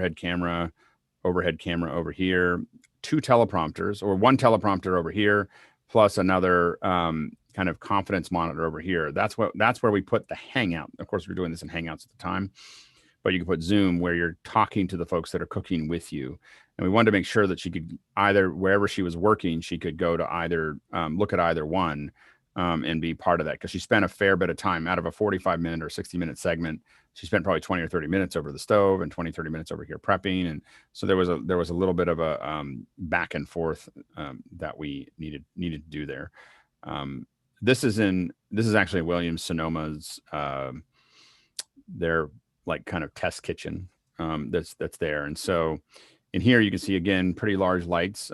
This is Thomas Keller, who's kind of producing he was our guest, or he was the guy for this, and his assistant chef, who's probably better than anybody I've ever met, and just the assistant. So here you can see PTZs. We had kind of, for this one, was a slightly larger project. PTZs are, even if you have smaller ones, are really valuable because you get them up there, you get them out of the way, and now you can kind of reframe. So obviously we've talked about less expensive ones like PTZ optics. These are BRC 900s. This is before the BRC 1000 existed. They have 20x, so you can zoom into their like fingernail from here, so you have an enormous amount of power with a couple of these hanging out. And then they aren't, in my opinion, great cameras. It's not what we want for hero cameras. We used F3s, I think, in this case for hero cameras. And then some of our wider shots were still these little XF105s, I think, at the time. This is like 6 or 7 years ago. So, but lots of camera angles, helps. And, having even cheaper cameras, you can have a master camera and then cheaper cameras to kind of give you that view. Go ahead, Stuart, and then Sky. Just for those on a limited budget, if you've got one of the smaller boom arms, instead of having to grab a PTZ camera, you can use a GoPro on a gimbal from a drone and remote control it. A lot of them have the plug-in for the radio control receiver that goes straight into the gimbal, and you can tilt and pan and what have you, but you won't be able to zoom. Yep. Go ahead, Sky. That's great advice, Stuart. Thank you. The other question I had was the angle, and I know we're going to talk about that. You were showing that straight down shot, and we had also seen somebody else's doing it, and they were over the top, and you felt awkward. I noticed that you're at least is the chef. You're out in front of the. For the most part, we decided that our line of direction was down the table, and we just didn't want to cross it. So it's just a matter of deciding if you get too close to right over top, then that's when I find that it feels uncomfortable, is when you just get a little too close to that over the top view, and you suddenly feel like you're about to fall into the spaghetti, in my opinion. Yeah. And so I tend to want to, so at that angle with all the other cuts that we were doing, I felt like it was comfortable, but you really want to think through it. I mean, it's a thing. Now, one of the things we did here that helps, that we've done in a couple of these, is goal posting. So you'll see, now you don't need to do it as big as this. You can use a smaller goal post with a smaller set of stands, but these are junior stands up the side here. Yeah. And then we have speed rail that just runs all the way down here. So rather than trying to put a bunch of tripods up and everything else, you goal post it. You run one speed rail between two C stands or between junior stands or whatever, and then you're attaching everything to it. And that helps a lot as far as, let's see if I can go. So you stay within the 180 rule then? We did, yeah. I mean, we don't always. We if we find a better angle, but you just have to really make sure that getting close to the line is where it makes people uncomfortable, in my opinion. Yep. And so you just get into this kind of close to overhead. And we've been experimenting a lot with the how-to stuff, or I've been experimenting a lot with the right over the shoulder shot. Where like I'm setting the camera, like if I'm going to sit and do something, not so much that if I'm going to do it all the time, but and it'd be hard to do if I'm kind of winging it.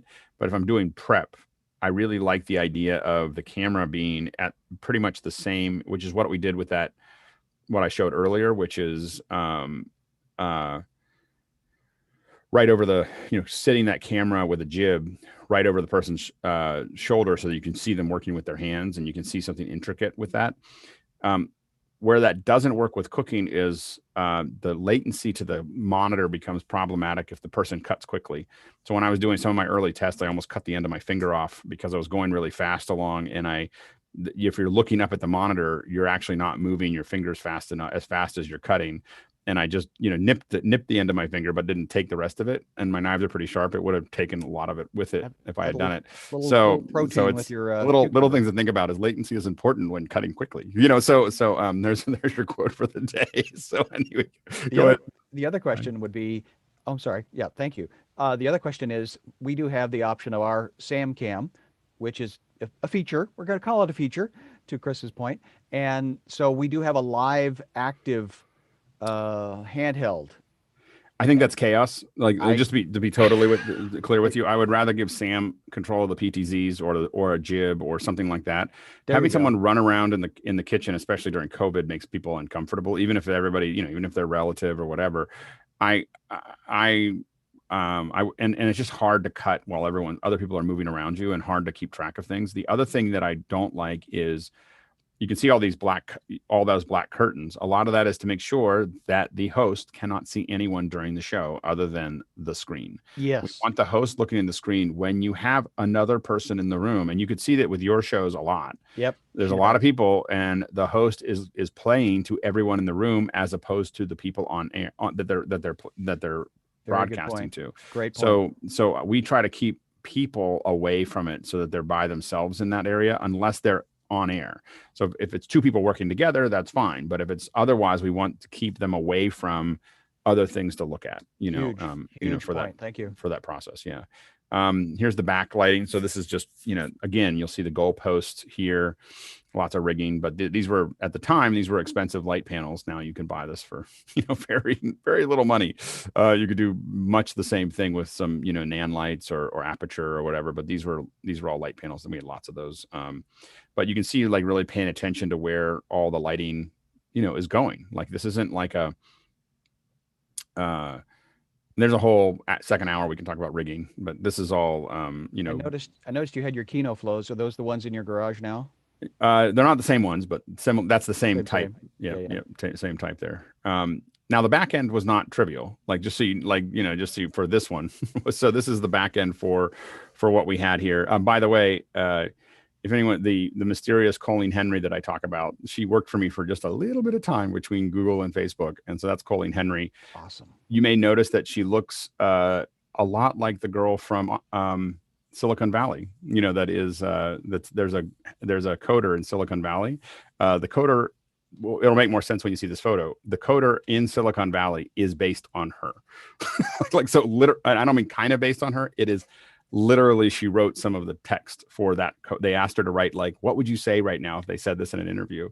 Except if you watch Silicon Valley, I can tell you from knowing Colleen that the person in Silicon Valley is much more one-dimensional. She's both softer and harder than Colleen is. It's like Colleen's the nicest person in the world, but she also can be rougher than the actress is 10% less. Yeah, exactly. Here's another shot where you can kind of see us. This is just the back end of it. Oops. This is the last shot, but this is where everything was happening over here. And you kind of look through the screen and you'll see can you still see me? Or did I lose the screen share? Lost the screen share. We see whoever's speaking. You see me now. Here we go. So, so here you can see, again, a big frame with some lighting. Big soft lights really work for cooking. You've got a lot of moving parts. Things are not gonna work. You're not gonna be able to make it work all the time.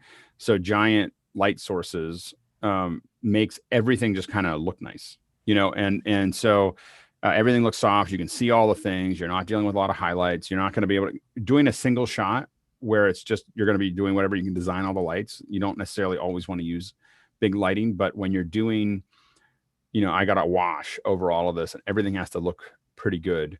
Those big sources really make everything look prettier. There's a reason that all the, when they're doing a lot of photo shoots, for models and for other things that they do that. Go ahead, Stuart. Just on big sources, if you're limited in the amount of space inside the kitchen, you can always bounce light off of like poly panels put up against walls or a white roof. Just realize that if you put it off of a colored wall, it will pick up some tint of the color. It gives you a big source in a small space. I shot in one location where they designed the kitchen for shooting, and they actually, what they did is they built a big curved roof, a ceiling, and they just blasted light up into it and it created this huge, source. And we didn't have to think about anything else. Like, we'd add a couple extra lights, but it was just like this giant white source that was up there. And I thought it was lights, but it was all along the edges. They just blasted it up. They aimed everything up to the center and just bounced it all down. And it was a great solution. I was like, I want to put that in at one point in time, I almost bought a house just to let my sister do photography in it, because she does family photography. And I was like, people just come spend the weekend there. And then she takes a bunch of photos of you. That'll be better than anything you ever had. That's what would be in every Christmas, whatever, and you just build the whole house for photography. But a lot of it was based on that one room, was just seeing that you just blasted the ceilings with everything and it'd work. All right, let's go to the questions. Charles Klein has the first one in here, and Charles's first question is not able to be seen by me because I was going into monitor mode. There we go. Second hour, in your experience, is there video equipment that's particular to cooking shows that would not be as necessary to other show types? Go ahead, Chris. I would say ovens, stoves, pots, pans, things like that. Just a wild guess. One thing to note is that depending on how, right now, I think that you can get away with just multi-cameras and shooting. It doesn't have to be really complicated because there just isn't that much out there. But I think that the things I'm trying to point out are, think about every shot that you're going to shoot. I think you could do it with iPhones. I think that single burners are fine. I think that,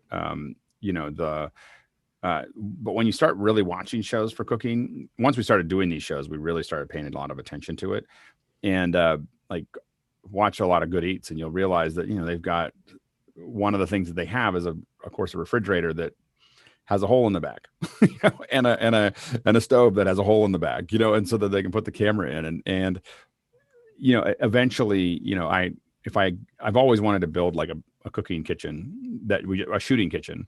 But I would really build it out to incorporate all that stuff back into it, where you can, when I open up the refrigerator, you see the stuff, and you can see me through, like you see with Good Eats, all those things, I think. But you have to really think about the design of it like any other show, but there's a lot of logistics to doing it well, in my opinion. Stuart?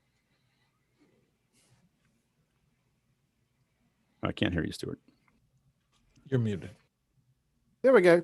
I can think of 3 things that are specific to cooking shows. The first is practical, and that is a lens filter coated in Rainix so it doesn't fog up. Mm-hmm. The second is whatever the equivalent of that is for a microphone, and Mickey can probably tell us what that is. And the third is a fire extinguisher. Yeah, fire extinguishers are important. Also, yeah, definitely put filters on lenses, just knowing that you're going to deal with that. Go ahead, Mickey.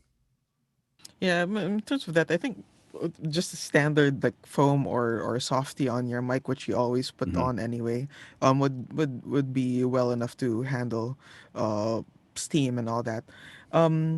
Some things that might be, and this would be particular to your visual style that you're going for, would probably be like if you plan to go really artsy and shoot some B-roll of the ingredients with like macro lenses and maybe like a probe lens, that Russian, I don't know how you pronounce it, Laowa or something like that.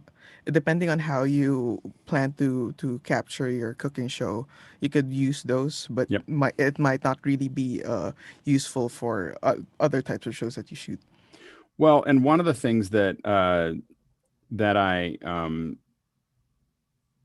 the things that's really cool, one of the things we did with food science is having explanation videos that are talking about why something works. So when we talked about like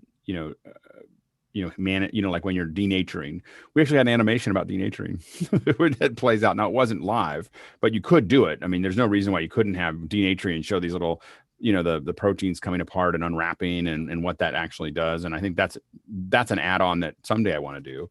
But the main thing is that, and I think that, being able to talk about that tech, the interesting thing is that especially when you're cooking, if there are times when things are cooking, like one experience is everyone pre-build everything, but remember all the Julia Childs kind of stuff that everything's pre-made and now we're going to pull it out of the stove and now we're going to do all the stuff all done, is something you do when you're limited by time and space, right? Like if you could have a show that is, hey, we're going to, while the bread is rising, we're going to talk about bread and flour and all kinds of other types of flour and things like we auto leased the bread, right? The bread's auto leasing. So now we're going to do a bunch of other things and talk about the subject matter and dig into it with the community, as opposed to necessarily like we have to package this into 1 hour or 44 minutes or 22 minutes. We can package it into 4 hours. We're all going to cook together. We're all going to come out the other end with a great discussion and a great piece of it. And, all the little things that we want to do. So you want to think about, what kind of solution you want there. Now, one thing I would recommend that we didn't do as much of as I thought, and we did do it a couple times, is I really think that you send the recipe out to everyone that wants to come. Like part of their registration is, hey, this is what we're going to cook. It's not a surprise. We're going to cook this. And if you really want to go crazy, send them a video with a PDF of here's the recipe, here's how to make it. They're paying for the whole experience, and to be successful at it. And so the idea is that we're going to let you go ahead and build it on your own, and then you're going to do it with the expert. And what's going to happen is that it's not that everyone coming is going to do that. There'll be 10 people out of 1,000 that actually built it, or maybe 50 out of 1,000 that built it, but they're going to drive your questions. They're going to drive the conversation because they did it.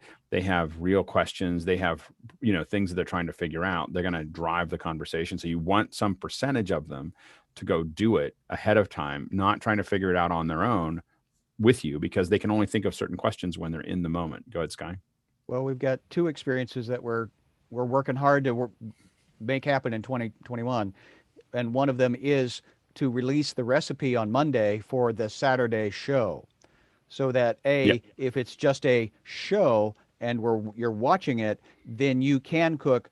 But then on Zoom experience is you buy the participatory opportunity that we come into your kitchen, we all come together, right, with 20 or so. So we've got 4 verticals that we're working on. So those are 2 of them. And I've thought of like so I've been really brainstorming this idea of and I'm stealing every cell I can grab. I want you to. You're recon for me. So the thing is, I give you ideas, then you go do them, and I go, oh, that worked, or that didn't work. I should do that. Or, my elbows are in. Yeah. So, but one of the things that I've thought about is that you really could turn because I've been thinking about the extreme version of this is stuff like bread, where you may want to let it rise for 3 or 4 hours, and so, but what do you do for 3 or 4 hours on a Saturday afternoon? And I was thinking, you could turn it into a variety show. You could have people coming in, you could have discussions, you could talk about the bread, but you could also have, someone play a whole, but not only that, you could have an artist come in and play a whole show for people. You could just put a whole other show inside of the bread rising. You could put a whole nother, you get Peter Hellman to come in and do something for an hour, and you could do other things for an hour. You could, we're going to do a whole bunch of things together. And, we have some time in between. I mean, people could walk away. Like the idea is like, hey, we're going to come back at 6 and do this. If you want to leave and come back, that's fine. But if you want to stay, we've got a band, or we've got a couple people. We're going to talk about things. We're going to talk about, we have other subjects that might be related to bread making. It might be just complementary, and so it's just something to think about as far as. To Chris Fenwick's point, if I only had somebody that knew anything about entertainment. Yeah, exactly. Exactly. So next question.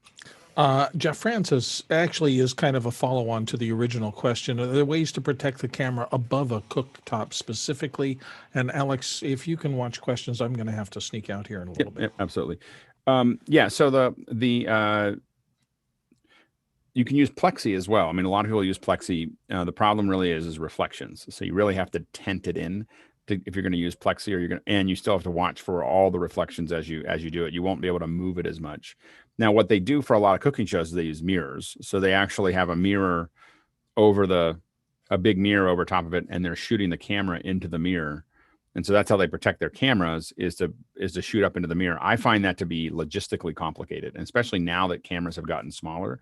I'd rather use little micro, like today, a lot of those were done a while ago. If we had shot these today, we would have absolutely shot with micros and URSAs, or 6Ks and micros where I couldn't put the 6Ks and so on and so forth. But I wouldn't.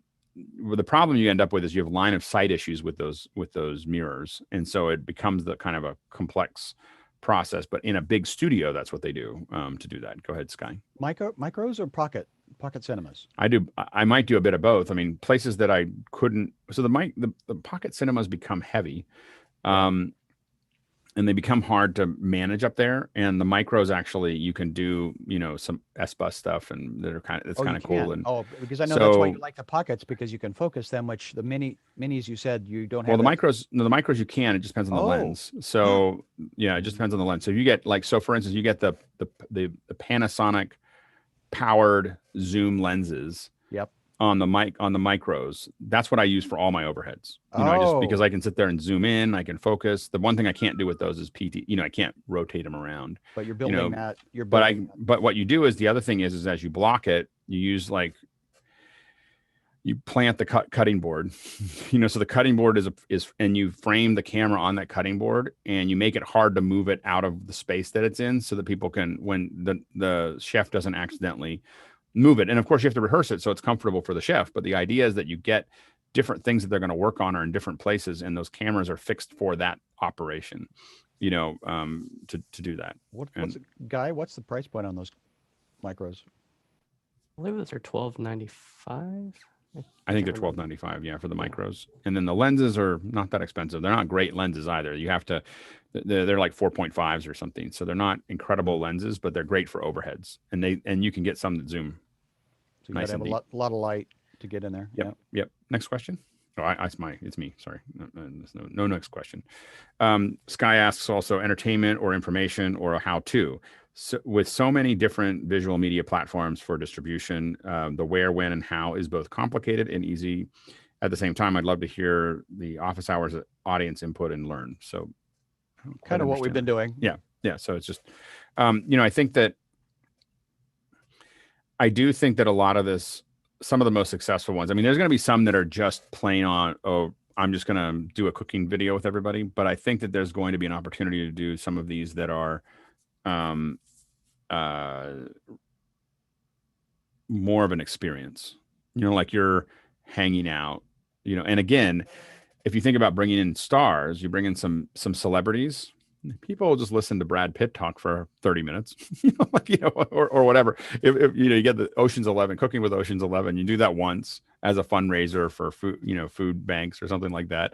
And you have them all cooking in their own things, and listening to them chit chat for 4 hours while the bread rises would totally work. So you just have to figure out what those models actually look like. And I do think people are going to be, some of them are going to be straight on. Now, again, what I think Guy is showing, if you look at what his stuff is you can see Thomas Keller, who is a master of this, showing it. You can see how they definitely, plan that out. Like they, and when you do this, there is a lot of, okay, I'm going to go from here to here. I'm going to go from here to here. We talk about what works, what doesn't work, how you're going to make it work. But that's a camera shot that is definitely very well planned. It's also, hopefully maybe was done on the same take, but the part that gets more complicated is live, being able to do what you're talking about. But there's that overhead. And again, that overhead, when it's that far over their head, I'd be really tempted to go the others over his shoulder as opposed to that. So, next question we have, Charles Klein also asks, hypothetically speaking, if you were so inclined to set up a 4-camera rig in your mother-in-law's kitchen, what camera mic switcher sets would you build with budgets of $2,000, $7,000, and $15,000?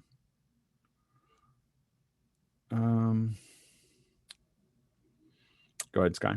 Well, if I've got a friend in Santa Monica, in Studio City, and we did a show with him, and he's all iPhones. So he had literally 5 sources all coming into. Again, like for new iPhones though, that's going to put you over $2,000. It might get you the $7,000 version. I mean, I think that my temptation would be to think about huddle cams mixed with an atem mini. Those huddle cams are going to get you to $1,200. The atem mini is going to get you to, if you get the Pro, that's almost $2,000 right there. But you could also get C920s that would go into a computer, and you're just going to use something like Mimo Live to cut it, and then that's gonna buy you a little bit more money. And I'm gonna be experimenting with all these in my kitchen. So once I get the rigging figured out, I'll be using webcams, iPhones, cameras. I'm kind of playing with this. This is kind of an introduction hour of us talking about this. So, but I think that the C920s and Brios. The nice thing about Brios and C920s or Brios and huddle cams is that you can control them. So the huddle cams, you can pre-program locations, and so you can use a little handset to kind of zoom in on things and that type of thing. So and the huddle cam has an HDMI out, so you can go into Mimo Live, but then you go, oh, I really want a hardware switcher. I can do that. And remember, once you get into the atem mini world, you can build remote controllers. So you can have buttons that just go, like you can put a button next to the cutting board and touch the button, and it will cut to the cutting board. like you can set that up where and it's just using X keys or companion or whatever. X keys has these little closure buttons. You just push the button and it takes that closure and converts it into a keystroke or into a companion protocol or whatever. So you can put little buttons next to it. So if you're doing it by yourself, you could literally just touch things next to what you want people to look at, and it would look at it. And you could have a little foot pedal that went back to wide. You could do all those things on your own in a but you can do some of that with software. But once you get into the atem, you have a lot of like low latency. You can have graphics, you can have other things, and it's all hardware. Anyway, go ahead, Sky. With regards to can I talk to you about grid? Because Brian on the panel went and bought those poles that you put in the back of your pickup truck, and he's now using that versus the Manfrotto vertical photo pole, and he's using it as a horizontal stable and hanging stuff from that, and it's $35 versus like $170, and it's stable. I haven't used it. So as long as it's stable and secure, like from a pure liability perspective, I wouldn't hang a bunch of stuff from a $35 thing, because then if it falls, I have to explain it. Well, yes, but the equipment is no longer 80 pounds each. Everything's plastic and lightweight that we're Mhm. using now.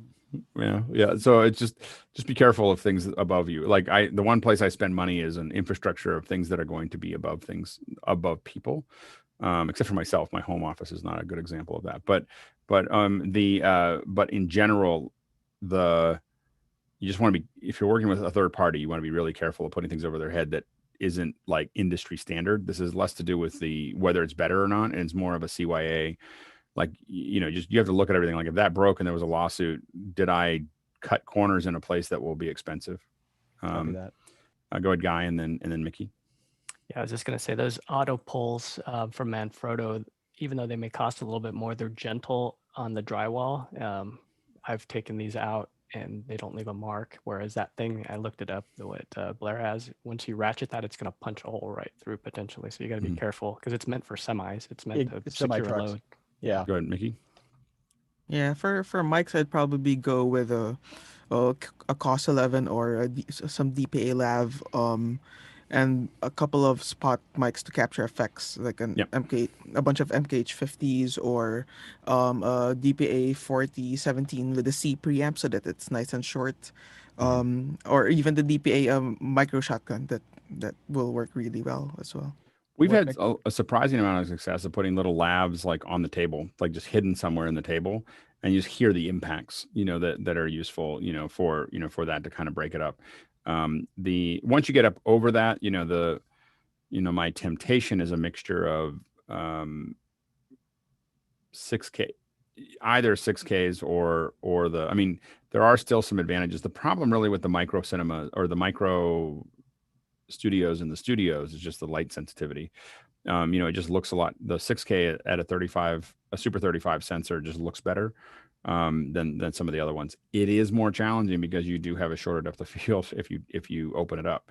So you just have to kind of keep that in mind. You could run a whole thing with micros and a smaller, like a production switcher as well. So go ahead, Guy, and then Sky. Yeah, one of the things that's out right now is a bundle from Bird Dog. That's a 3-camera bundle. That's what Blair wound up getting with the controller. And one of the things that you can do if you have vMix is you can set up those shots as presets. So then if they're going to be going from here to here to here, it maximizes the angles that you can pick up because you can set up a touch screen and just be pinging those things on the fly. Yep, absolutely. Go ahead, Sky. And again, the panel has inspired me and John Prado's helped me. And anyway, so yes, Mickey, to your point, you're adding lots of audio sources. And again, I'm running out of arms. What would you mix that into your different sources? In your mix professional. A person. Use the P word. Use the P word, Mickey. No. I mean, this is, of course, I would only suggest you scale this up in terms of channel count if you have someone dedicated to working with them. Because I wouldn't leave those channels up alone by themselves without someone who's dedicated. What you doing Saturday, of course, Mickey? What you doing Saturday? I have one thing to think about. One thing to think about, Sky, is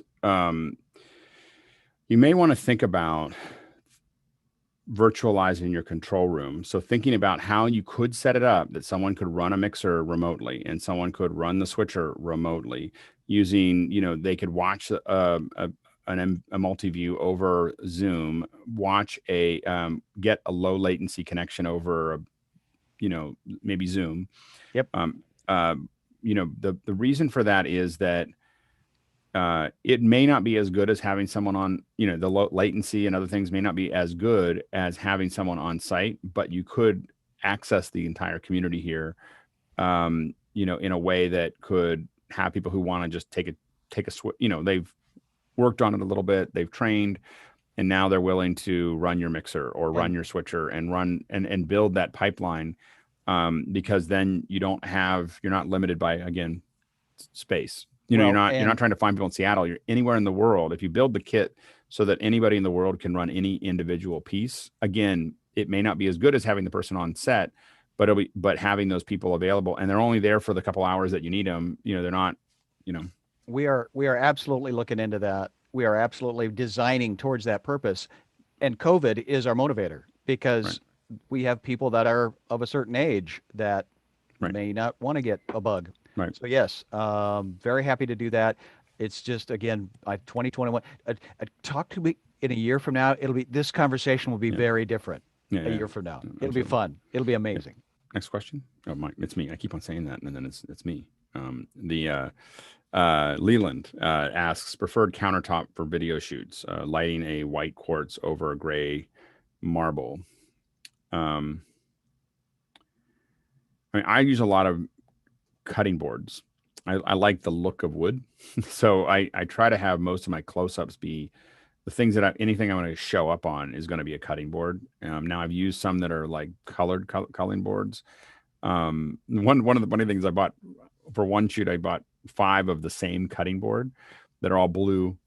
And what we would do is we would quietly, it made people a little crazy. When we cut to a wide shot, someone would quietly pull the used one out and put a new one in. And so you'd cut back down, and suddenly it was new. Like, because people would be like, are they using the same one to cut the chicken and cut the da-da-da? And the answer is no, we didn't. We swapped it out. So, and then we found out we should probably use different color ones so people don't, because there became a whole conversation about the chicken.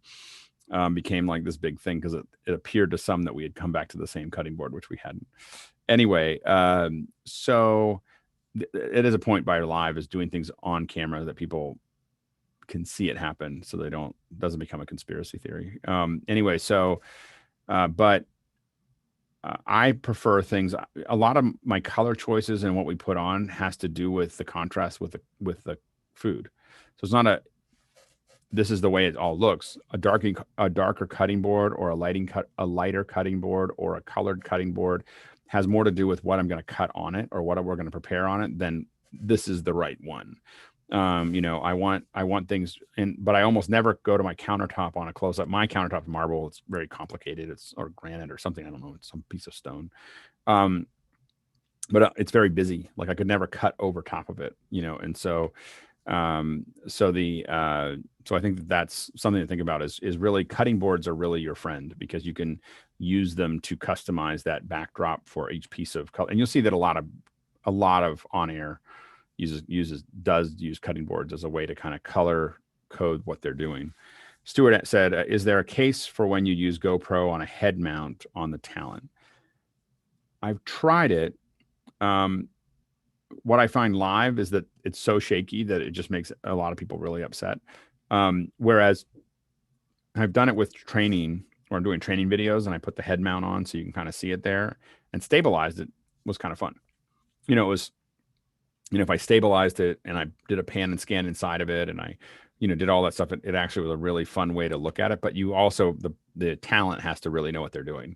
Like it took me a long time to get used to. I'm going to put my head here and I'm not going to move it. Like, and you get kind of this locked thing with your head that I feel like made it a better show, but it was something that took me a couple hours to get good at doing, Stuart.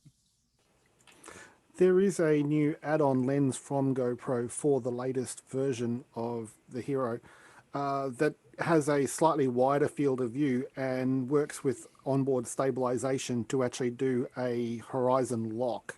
So maybe that would stabilize that a lot easier. Yeah, possibly. So, but I haven't, I did go down the headset round for a while and then just decided I'd rather have it sitting over my shoulder. Like it was just, it was just a better experience for me there. All right, we made it to the bottom of another 2 hours, a little over 2 hours. Thank you very much. We whittled down today a little bit, but it was great conversation with a great set of panelists and a great set of attendees. So thank you everyone for being part of that. And we are going to, as promised, we are going to go ahead and jump into the post show. And again, I'm not as prepared as I should be, so I'm doing what we call stretching. I'm talking while I'm cutting, and I'm jumping into the post show, and I'm getting ready to start the meeting. Now I'm here, so I talked through it, and now we're ready to go. And now I see leave and start.